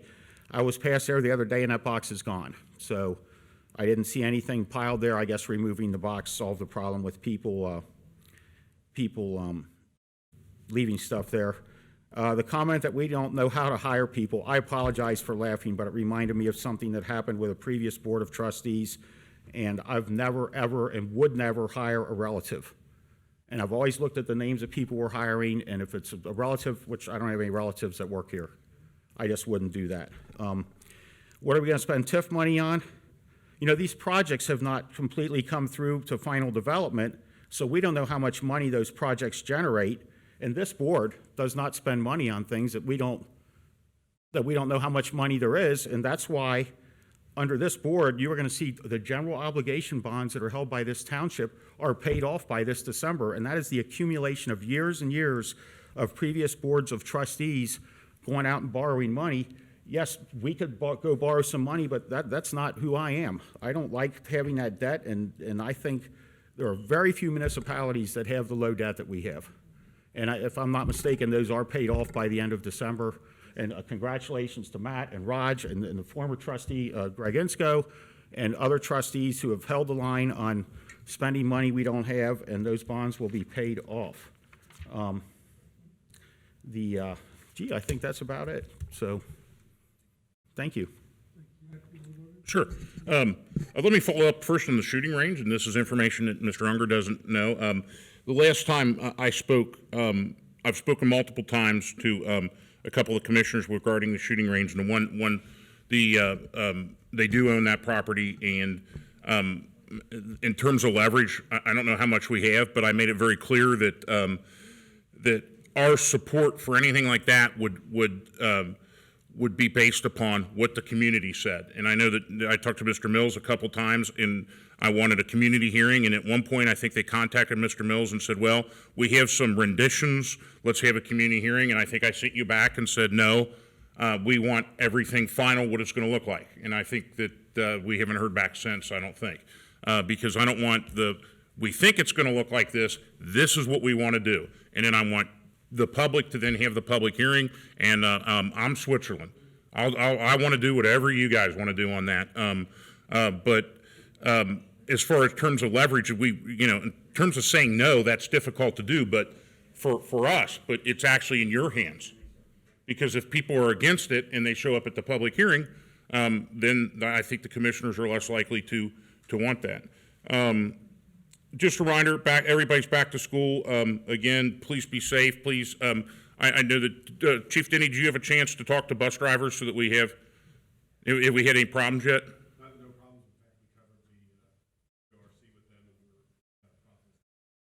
Fantastic. Let's keep everybody safe with that. Mr. Unger mentioned with 9/11, that wound is still fresh. I would submit that it's fresher than it's ever been with the happenings of the last few days. And I just kind of want to end things by saying, and this is, this has been kind of an emotional area for me because I know people that were in the towers. I took a summer to go to Shanksville, which if you haven't been out there in Pennsylvania, it's very difficult because you get to listen to the calls that people made from the plane and the flight that crashed into Pennsylvania when the citizens took control of it. So it's still fresh. It's as fresh as it's ever been.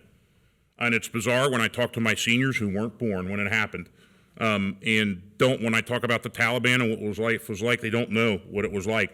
But I sincerely, the men and women right now that are protecting, we'll call it this evacuation, who seemingly are politically tied, my prayers are with them. I constantly think about what they're sacrificing, and it's just makes me sick to think that there's a possibility that come August 31st we're not all out, and that just is not acceptable. But that's my political rant for that. But my prayers are with those folks that are just doing work that's just unheralded. But that's my report.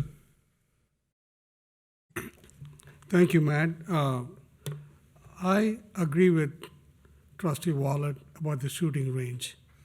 A few months ago, I had a Zoom meeting with the County Commissioner, Ray House, some Cincinnati councilwoman, also people from the Cincinnati Police Department. I told the people, firing range coming to East Miami River Road, I'm not going to afford. I'm not going to vote for it. I'll tell you one reason. They don't have control. The firing range, Cincinnati had the firing range in the Lincoln Heights. They're kicking him out to Colerain Township. They want to dump over here. I tell you what, in East Miami River Road, we already have many firing range. I told the county commissioner, Matt, you're right. It's up to the public, the people live there. They got to speak for that. They got to approve that. They cannot, county commissioner simply cannot come, yeah, it's a county property, the sheriff's property, I'm going to build a firing range. Ain't going to happen. We have the power to stop it. East Miami River Road, if you ever drive this, I work hard to build that East Miami River Road with the county. It's a beautiful scenic road. And here, you want to build that firing range up there, get all the traffic coming up there. They're not got no power to come and build it. The residents, I told the county commissioner, we're going to have the public hearing, like Matt said. We got the open hearing, the residents. You have this say-so for this. Okay, then I want to touch base on this, where we are. I think some of the people left, they're concerned about this firing range. Another report, I will say briefly. I went to Monday, it's a federal day in Columbus. They invited the township trustees, the people from the two senators, Portman's office, and also some people from the district director from Senator Sherrod Brown's office, some congressional chief of staff, they all came. We talked about the infrastructure money they're going to pass. I think the Senate passed. The Congress still debating, and how much money the township will get, the local government will get for the road improvement, all the infrastructures in the township. I personally brought it about Colerain Corridor Plan. We are applying it. Jeff Mills working very hard to apply for the grant money from the infrastructures, the grant, the one the Congress is going to pass. It's very critical that, again, I said earlier, based on the population of the township, the money we're going to get. And also, I personally met after the meeting with the district director of Senator Brown. I said, would you help me personally? He said, when he applied for this, please let us know. Both senators' office will write a recommendation letters. It's very, very important, supporting for our applications. And also, you all know, previously the Congressman Steve Shabert's office also working with us to get the money for the Colerain Corridor Plan. And Jeff working with the Chief of Staff in the Washington, D.C., getting the package ready to apply for that. This is very, very critical. So that we apply for the money, get the grant, it'll help the corridor plan, Colerain Corridor Plan. So one other strategic plan for 2021, clean, beautification, economic development. So I gave the book to them. I also gave the book of the corridor, the plan to the congressional people. So another thing I want to say, September 3rd, myself, Jeff Mills, and probably Jackie we're going to meet the ODOT in Lebanon, the ODOT, the director, the regional director, the safety director, September 3rd at 9:30. We're going up there to talk about some of the issues in Colerain Avenue. Colerain Avenue is owned by the ODOT, not by the township. So all this thing, we're going to talk about the clean beautification, also some of the infrastructures, also how we're going to connect the money we're getting from the SORDA, that metro. So it's all going to be coming to play together. We are working very hard to make this Colerain is a beautiful place to live. That's my report. Mr. Rajagopal? Yes, sir. Since I can't talk to you about this during the week, when you do talk to ODOT, I've had a number of citizens ask about the current condition of the overpass on Colerain with the Colerain. I mean, I think it's got some concrete chipping, and I think it needs. Do you mind taking a hit? Sure. That's also talk. And ODOT lately been very, very cooperative with us. Like, remember they were not cutting that 275, the grass, weeds growing tall. I called Tommy Arnold. He's one of the director of safety and everything. Next thing you know, they start cutting all this 275, the weeds and everything that in the median area around this area. I'm proud to say our township, we have a great relationship with the ODOT and use this for our advantage, make our place the best place to live. Well, definitely. Thanks, Matt. Appreciate that. That's my report. Okay. Any more you need to add? I was looking over my notes, what I stated. The last 3 years, we have finished with a budget surplus each year. Every year. In the range of $3 to $4 million. Yes, And About 10% of our I budget. just remember when I started, because it came up tonight, that one of the citizens said, by 22, you'll be $6 million upside down. So if we're $3 million right side up, that's $9 million spread. So I hats off to you guys and everybody involved in running a fiscally prudent operation. So that's all, Raj. That's Dan. You're absolutely right. Our township is a fiscally sounded. All you got to do is just look right down into Cincinnati if you want to see a financial mess, and we're not that. So We are the greatest financial. why would I ever want to be a city? So, anyway, moving along. Raj. Thank you. Yeah, Sorry we about gotta get move on. The next in the agenda is a new business. Yes, sir. Thank you, Mr. Rajagopal. The first item of new business is in Department of, in our Public Safety Departments. Chief Denny's going to present this one.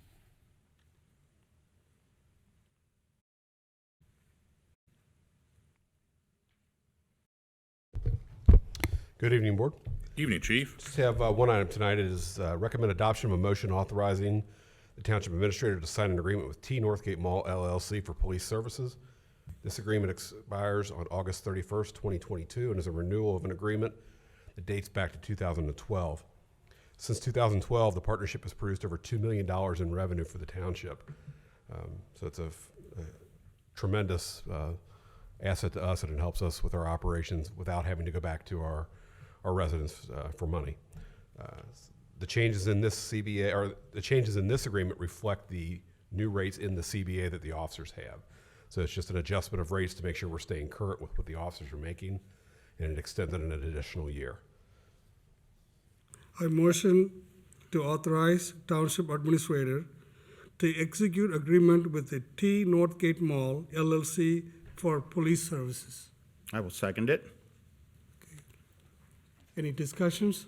Yes, so that people know the rate for that, we are billing Northgate. The new rate will be $71.01 per hour for a police officer and $82.36 per hour for a sergeant. And the real benefit of that is, and there's still businesses up there in the mall, and they're trying their best, and they choose to have a police officer that's on duty, on site, and that way if there's a call for service, we don't have to dispatch up there and for free or having us pick up the dime on it. We have an officer already there with a car, and they can respond without us having to pull somebody out of the shop here and send them up.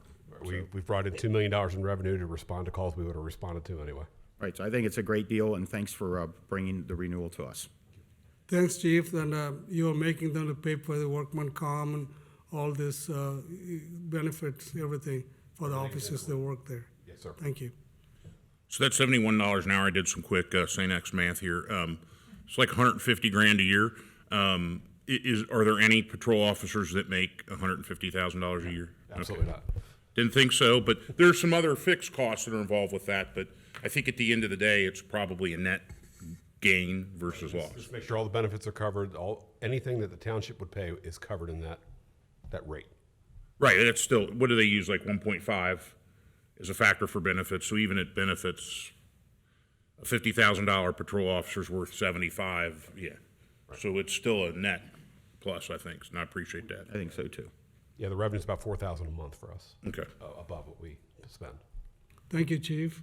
Thank you. Any further? Roll call, please. Mr. Unger? Yes? Mr. Rajagopal? Yes. Mr. Waller? Yes, Thank you, Board. thank you. Hey, Chief, I just want to give one little comment. I had a call from one of the members. A police officer handled that, one of the mental ill person. He was threatening with a gun some people, and the way the police officers handled that situation was remarkable. And the family member, the brother, called me. He just want to say thank our officers because you guys did the right thing. You put them, restrained them and took them to the hospital. That's remarkable. Nothing happened. Good work. And I'll be bringing that in front of you at some point to recognize the officers involved because it was Awesome. That's a very as the dangerous facts come out, situation. it's pretty Yes. impressive. But you guys did a great job. Thank you very much. That brother want to thank you. We're glad it ended the way it did and everybody's safe. Thank you, Thank you Chief. very much. All right. Absolutely. Thank you, Chief. The next item on the agenda is a first reading of a resolution adopting a comprehensive plan. So I'm a planner. You guys know this about me. I'm a planner by training and spent most of my career as a planner. We don't just plan to plan. We plan to develop a vision for our community in the future that we work towards. And we have lots of different tools at our disposal to work towards that vision. But the vision is laid out in the comprehensive plan. One of the tools, as Mr. McVeigh pointed out, is the zoning code. That's actually one of the most important tools to executing a vision that's put in the comprehensive plan, and that is in our strategic plan this year to work on. So the comprehensive plan is a very it's supposed to engage stakeholders throughout the community to suss out what is our collective vision for where we want to go. This has been something that has been worked on for years, and nobody, including myself, could get this comprehensive planning process across the finish line. And we always said that we have the knowledge, skill, and ability to conduct these engagement sessions and then synthesize that information into a comprehensive plan in-house, and we don't have to pay what many of our other neighbors pay for the production of one of these documents, which is upwards of $150,000. You can spend $250,000 on a comprehensive plan update. We did this all with our staff, and particularly Taylor Grunwald and Jesse Urbancic. They worked tirelessly under difficult COVID conditions to get as much input as possible in the year 2020 when everything was locking down. But we wanted to reach out and try to engage with folks, and so their job was to reach out, synthesize, come up with a vision. I did hear some feedback on. So if anybody has taken a look at this document, there are I would guess over 100 recommendations in this, and so I've heard a little bit of pushback on one recommendation that is found in there to explore what it would mean to be a city. If that's something that you want us to remove, we can absolutely remove that. Right? That's easy to do, and that's why we're here having these conversations.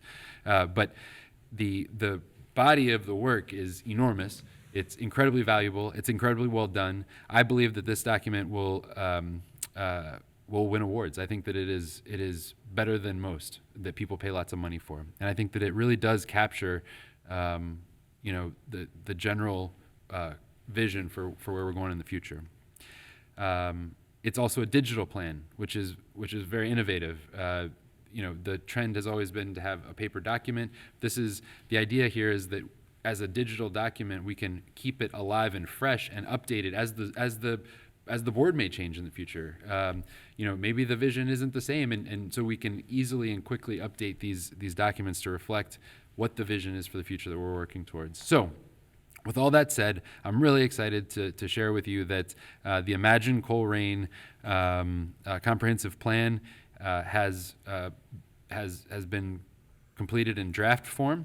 It's gone through the Regional Planning Commission, who unanimously recommended adoption. It's gone through our Zoning Commission, who unanimously approved the plan as presented, and now it comes to you for a first reading. It is our intention to bring it back to you at the next meeting for action. So I'm happy to answer any questions, but there's no action needed tonight. It's just a first reading. Mr. Mills, I was wondering if you could talk just kind of briefly about the stakeholders that input that plan. Like whose vision does it involve in terms of not government employees or electeds, but stakeholders? Yeah, absolutely. So there were a number of sessions that were held last summer. They all had to be virtual because it was COVID time.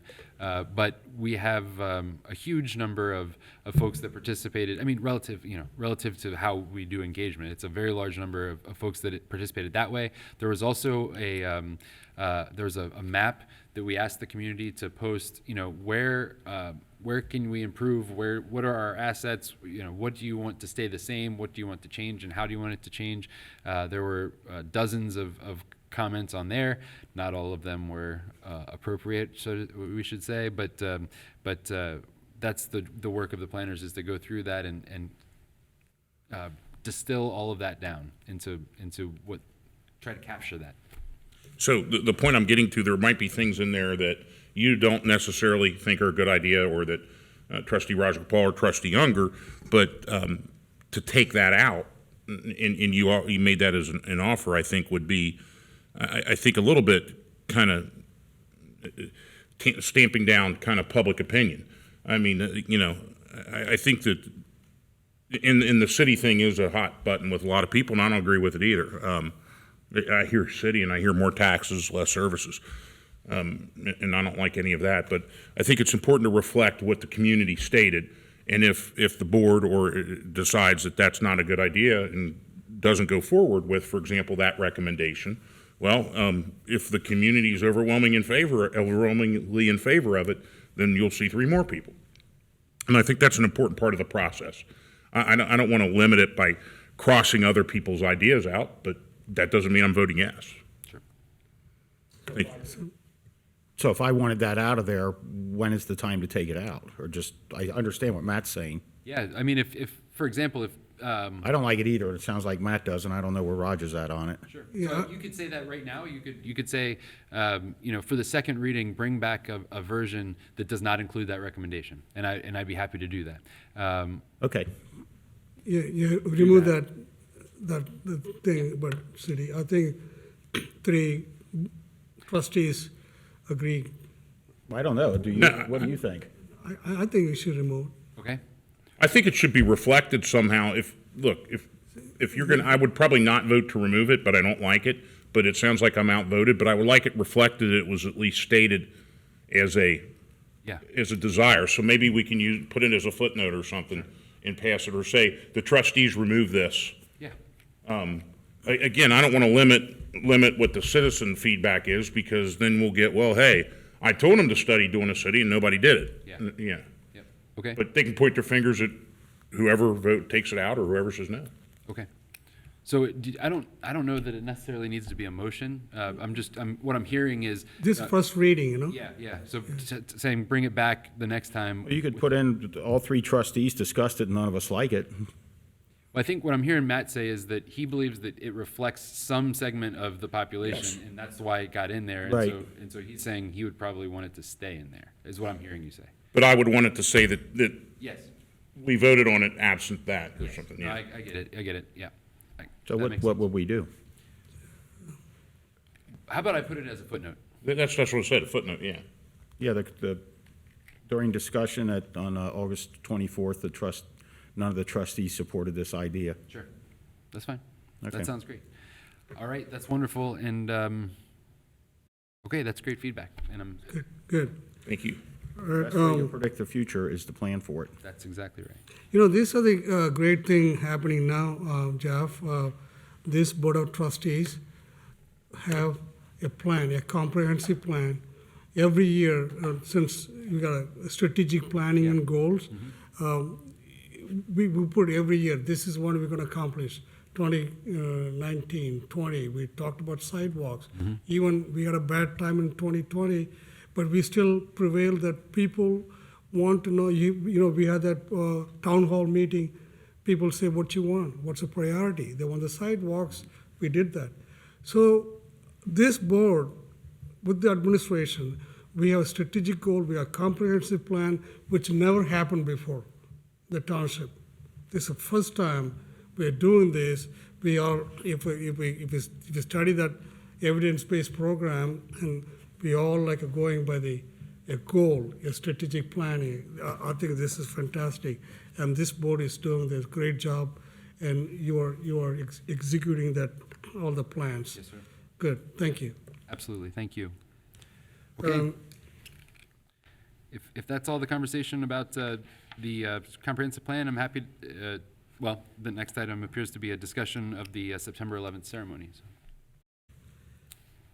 Fine having one. I discussed it with you the other day, I believe, and whatever Tawana wanted to set up, that's great.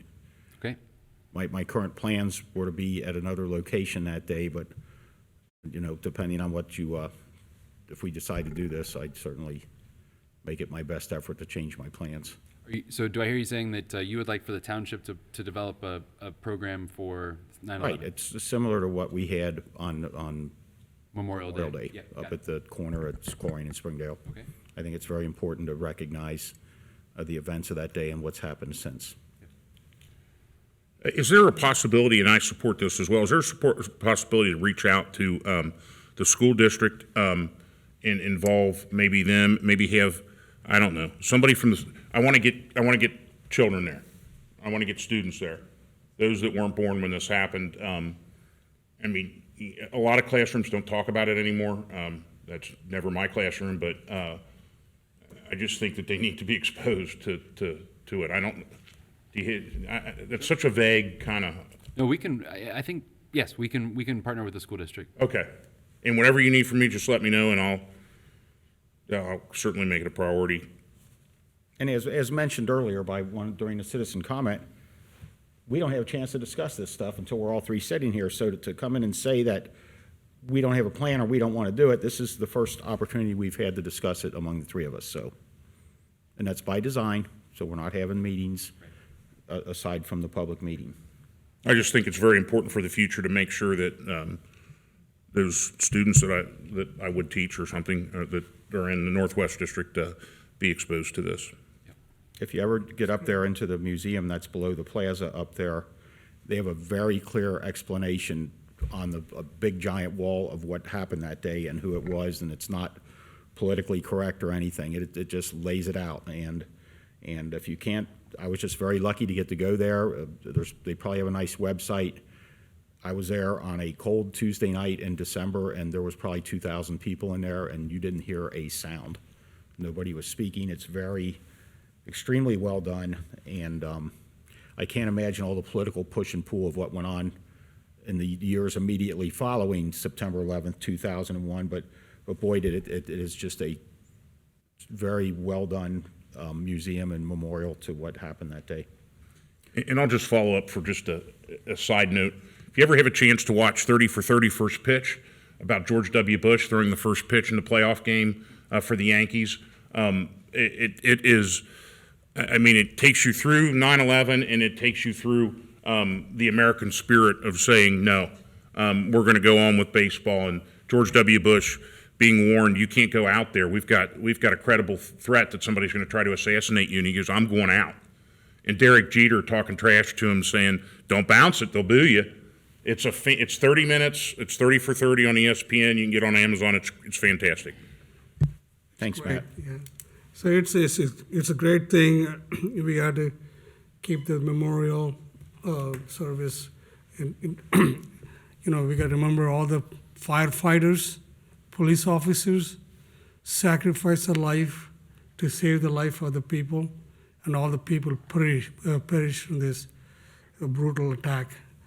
So it's a good thing. We'll keep this ceremony going. Okay, very good. That's clear. Thank you.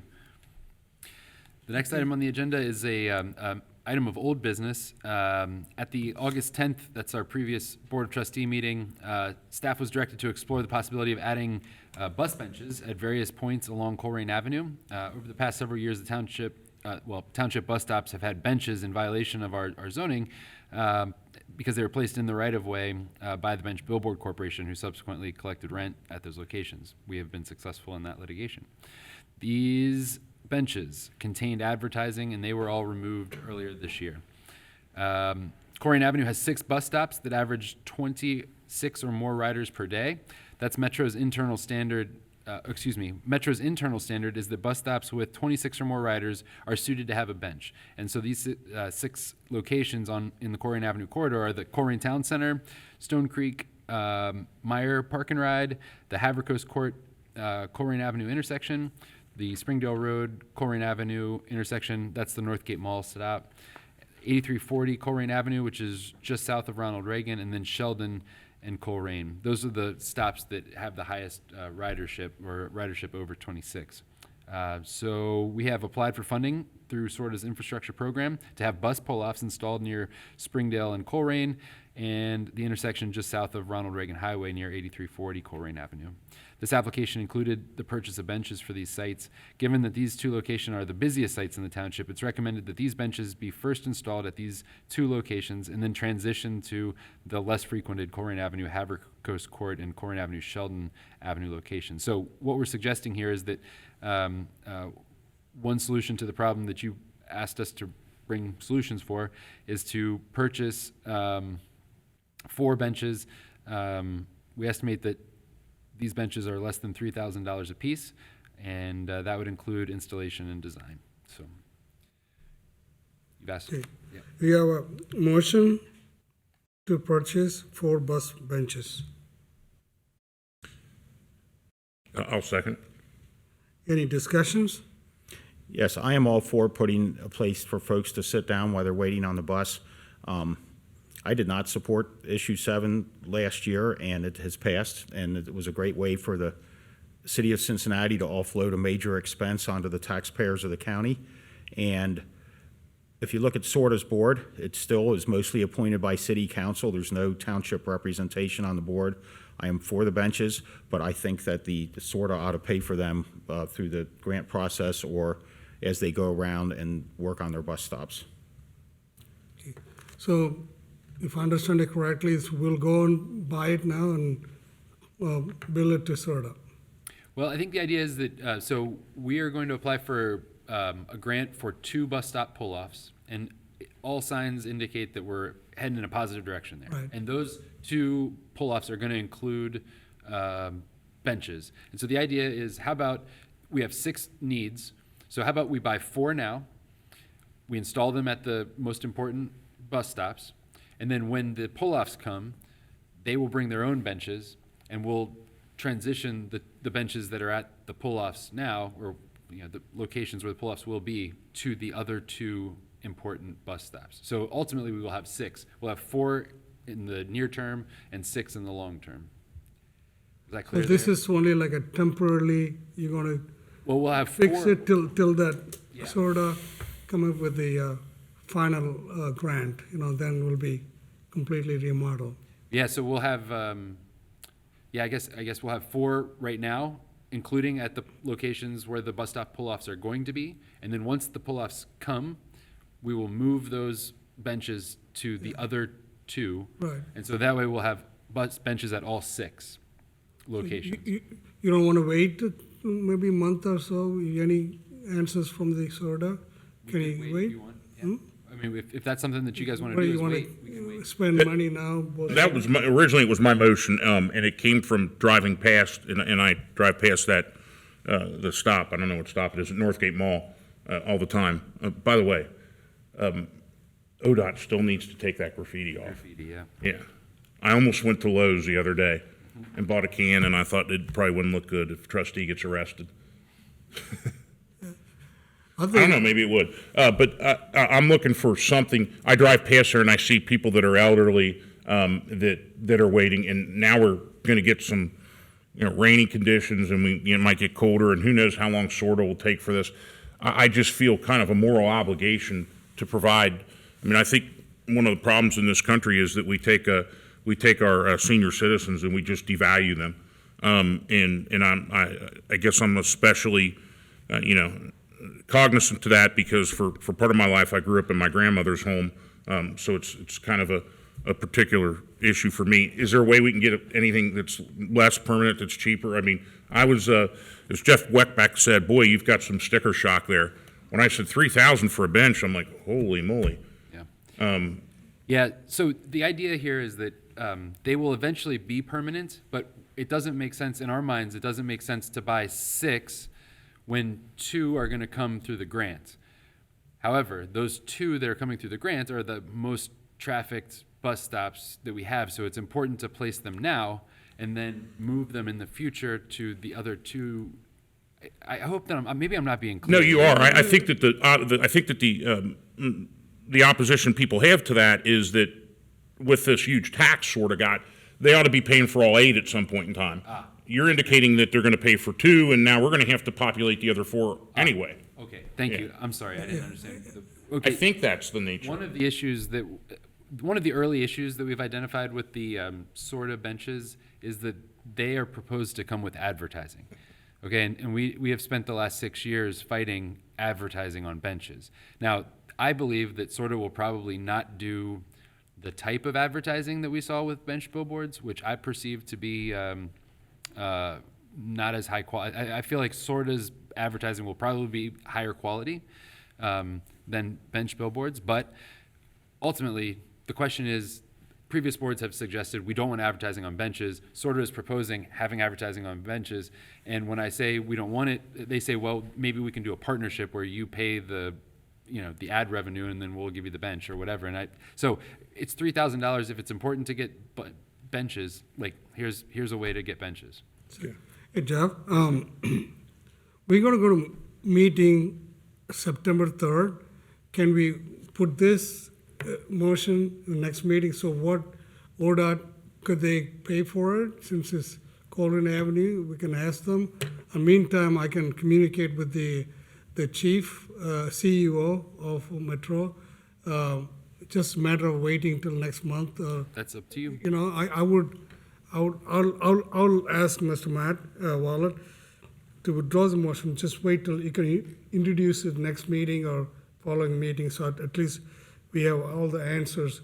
We don't want to go and spend the money four times $3,000, $12,000. Then it's like a unknown thing. It's money we're going to spend at first. So let me contact with the people. I'd be for voting on it and just, we can always vote on it and bring it back at the next meeting if it's not successful.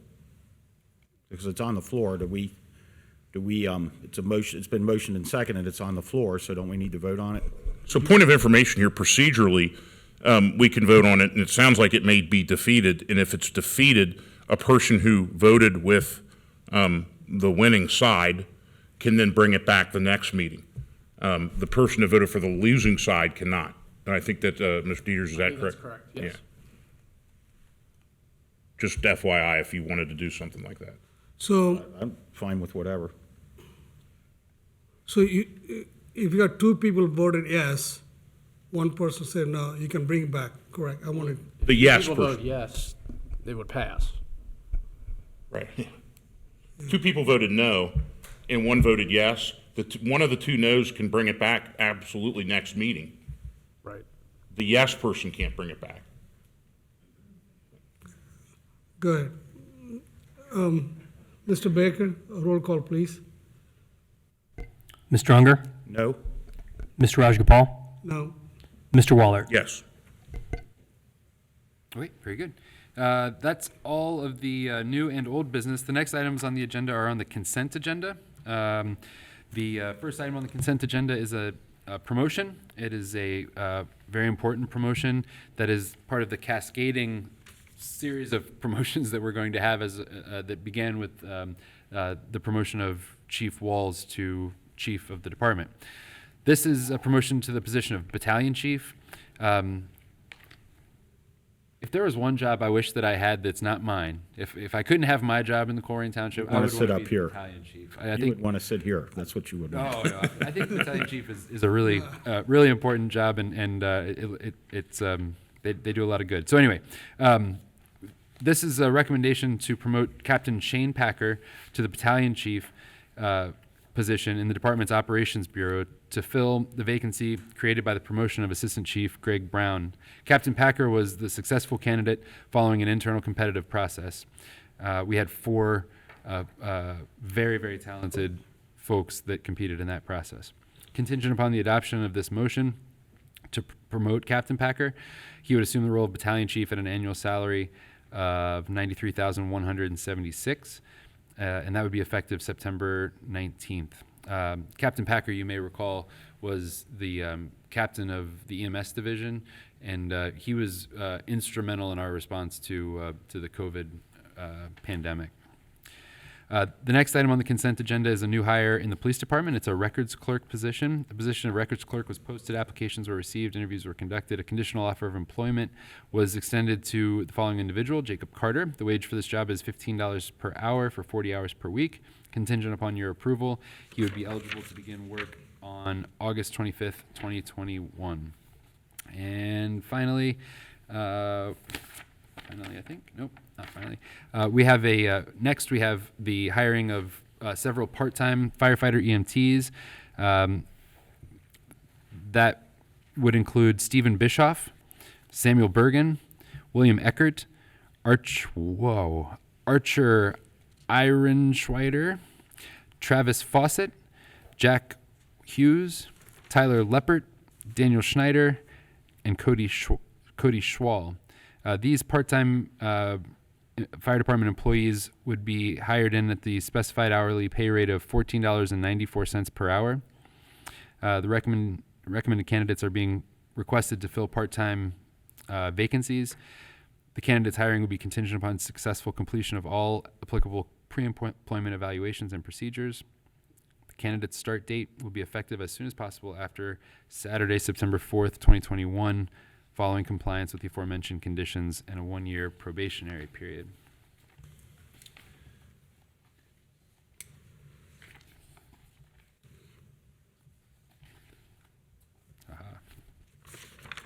Next item on the agenda.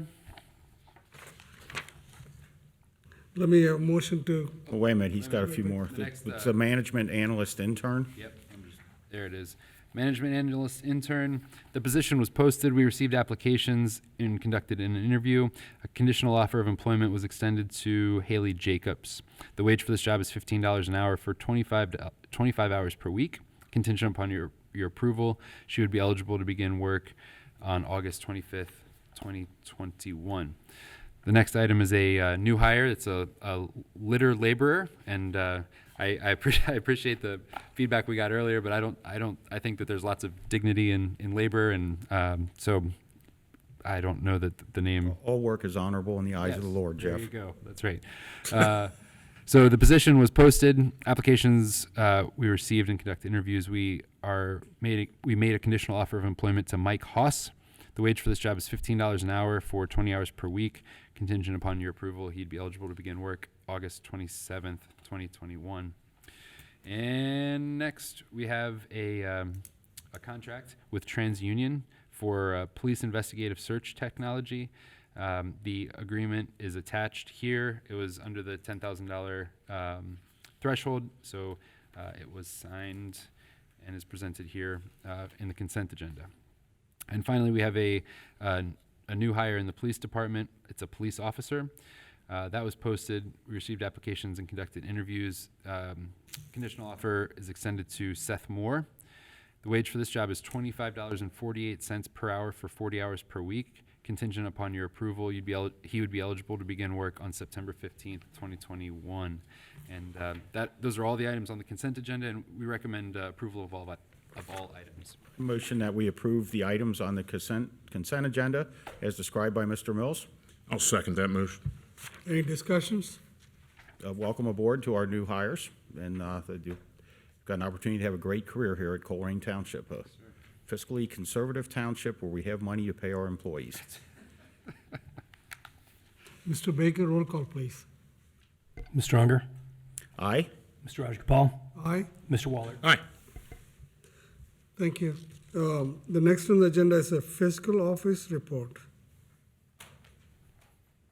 Thank you, Board. I'll be brief. Could lose my voice at any minute here, but just a brief update. We are down to 2 open public records requests, so that's quite a feat. And I did want to mention and thank Mr. Mills for the explanation for TIFs. And I think it would be a great idea, personally, to have a working session or to delve into that a little bit more, because each time I hear someone come up to the podium and speak about TIFs, it becomes more clear to me that the vast majority of the public doesn't understand TIFs and how important TIFs are to the financial sustainability of a township. And all we have to do is look at our neighbors in every direction to see the success that they've had in TIFs. And I think the more that we can get into explaining that to the public, to showing them exactly how they work, I think it might help with some of the dialogue that we get here. So with that, there's a stack of purchase orders that I'll be circulating to the board to get signed this evening. But other than that, that's all I have. Jeff, I totally agree with that, work on the work sessions. And maybe whenever the next meeting, before the TIF topic comes out, let's have a work session before that. We got to vote on that. It's a great idea. I believe that's September 28th. So I believe that's when we'll be taking final action on the TIF. So maybe that's the second meeting in September. So maybe 6 p.m. on the 28th. Does that sound good? Yep. Sure. Okay. Mr. President, there's one thing I forgot that I wanted to mention. I wanted to, and I'm not going to use names. I don't know if they want me to use names. I want to recognize there's a number of citizens, I don't think we've had a meeting since then, that went out and took the snipe signs for the auction that were littered over the township, actually littered all over the tri-state area. Yes. And I know that they got several hundred of them up, and they were posted to like road signs, they were on the side. I mean, they were annoying. And I guess it's a kind of a national traveling auction. They didn't have the auctioneer's license number or the name of the auction, and you had to call to find out where it was, so it sounded more than a little bit sketchy. But a number of citizens went out, I think on a Saturday night. Yes. I probably shouldn't say that. That's Saturday night, and pick those things up and use their Saturday night to help get that stuff cleared, and I appreciate that. You guys know who you are. Thanks. Yeah, definitely we have to recognize the residents. Okay. The next on the agenda is executive sessions. If needed, I don't think so. We don't need one. Okay. believe so. All right. Then we call for adjournment. We have a motion to adjourn. I motion that we adjourn this meeting at 9:16 p.m. I second it. Any discussions? It's a great meeting, and the meeting is adjourned. Good night. Thanks for watching. Thanks for coming to the meeting. Oh, Mr. Baker, roll call, please. Mr. Unger, Aye. Mr. Rajagopal, Aye. Mr. Waller. Thank you. Yes. I don't know what this is going on. Long day. The Board of Trustee meeting is adjourned. The time is 9:17.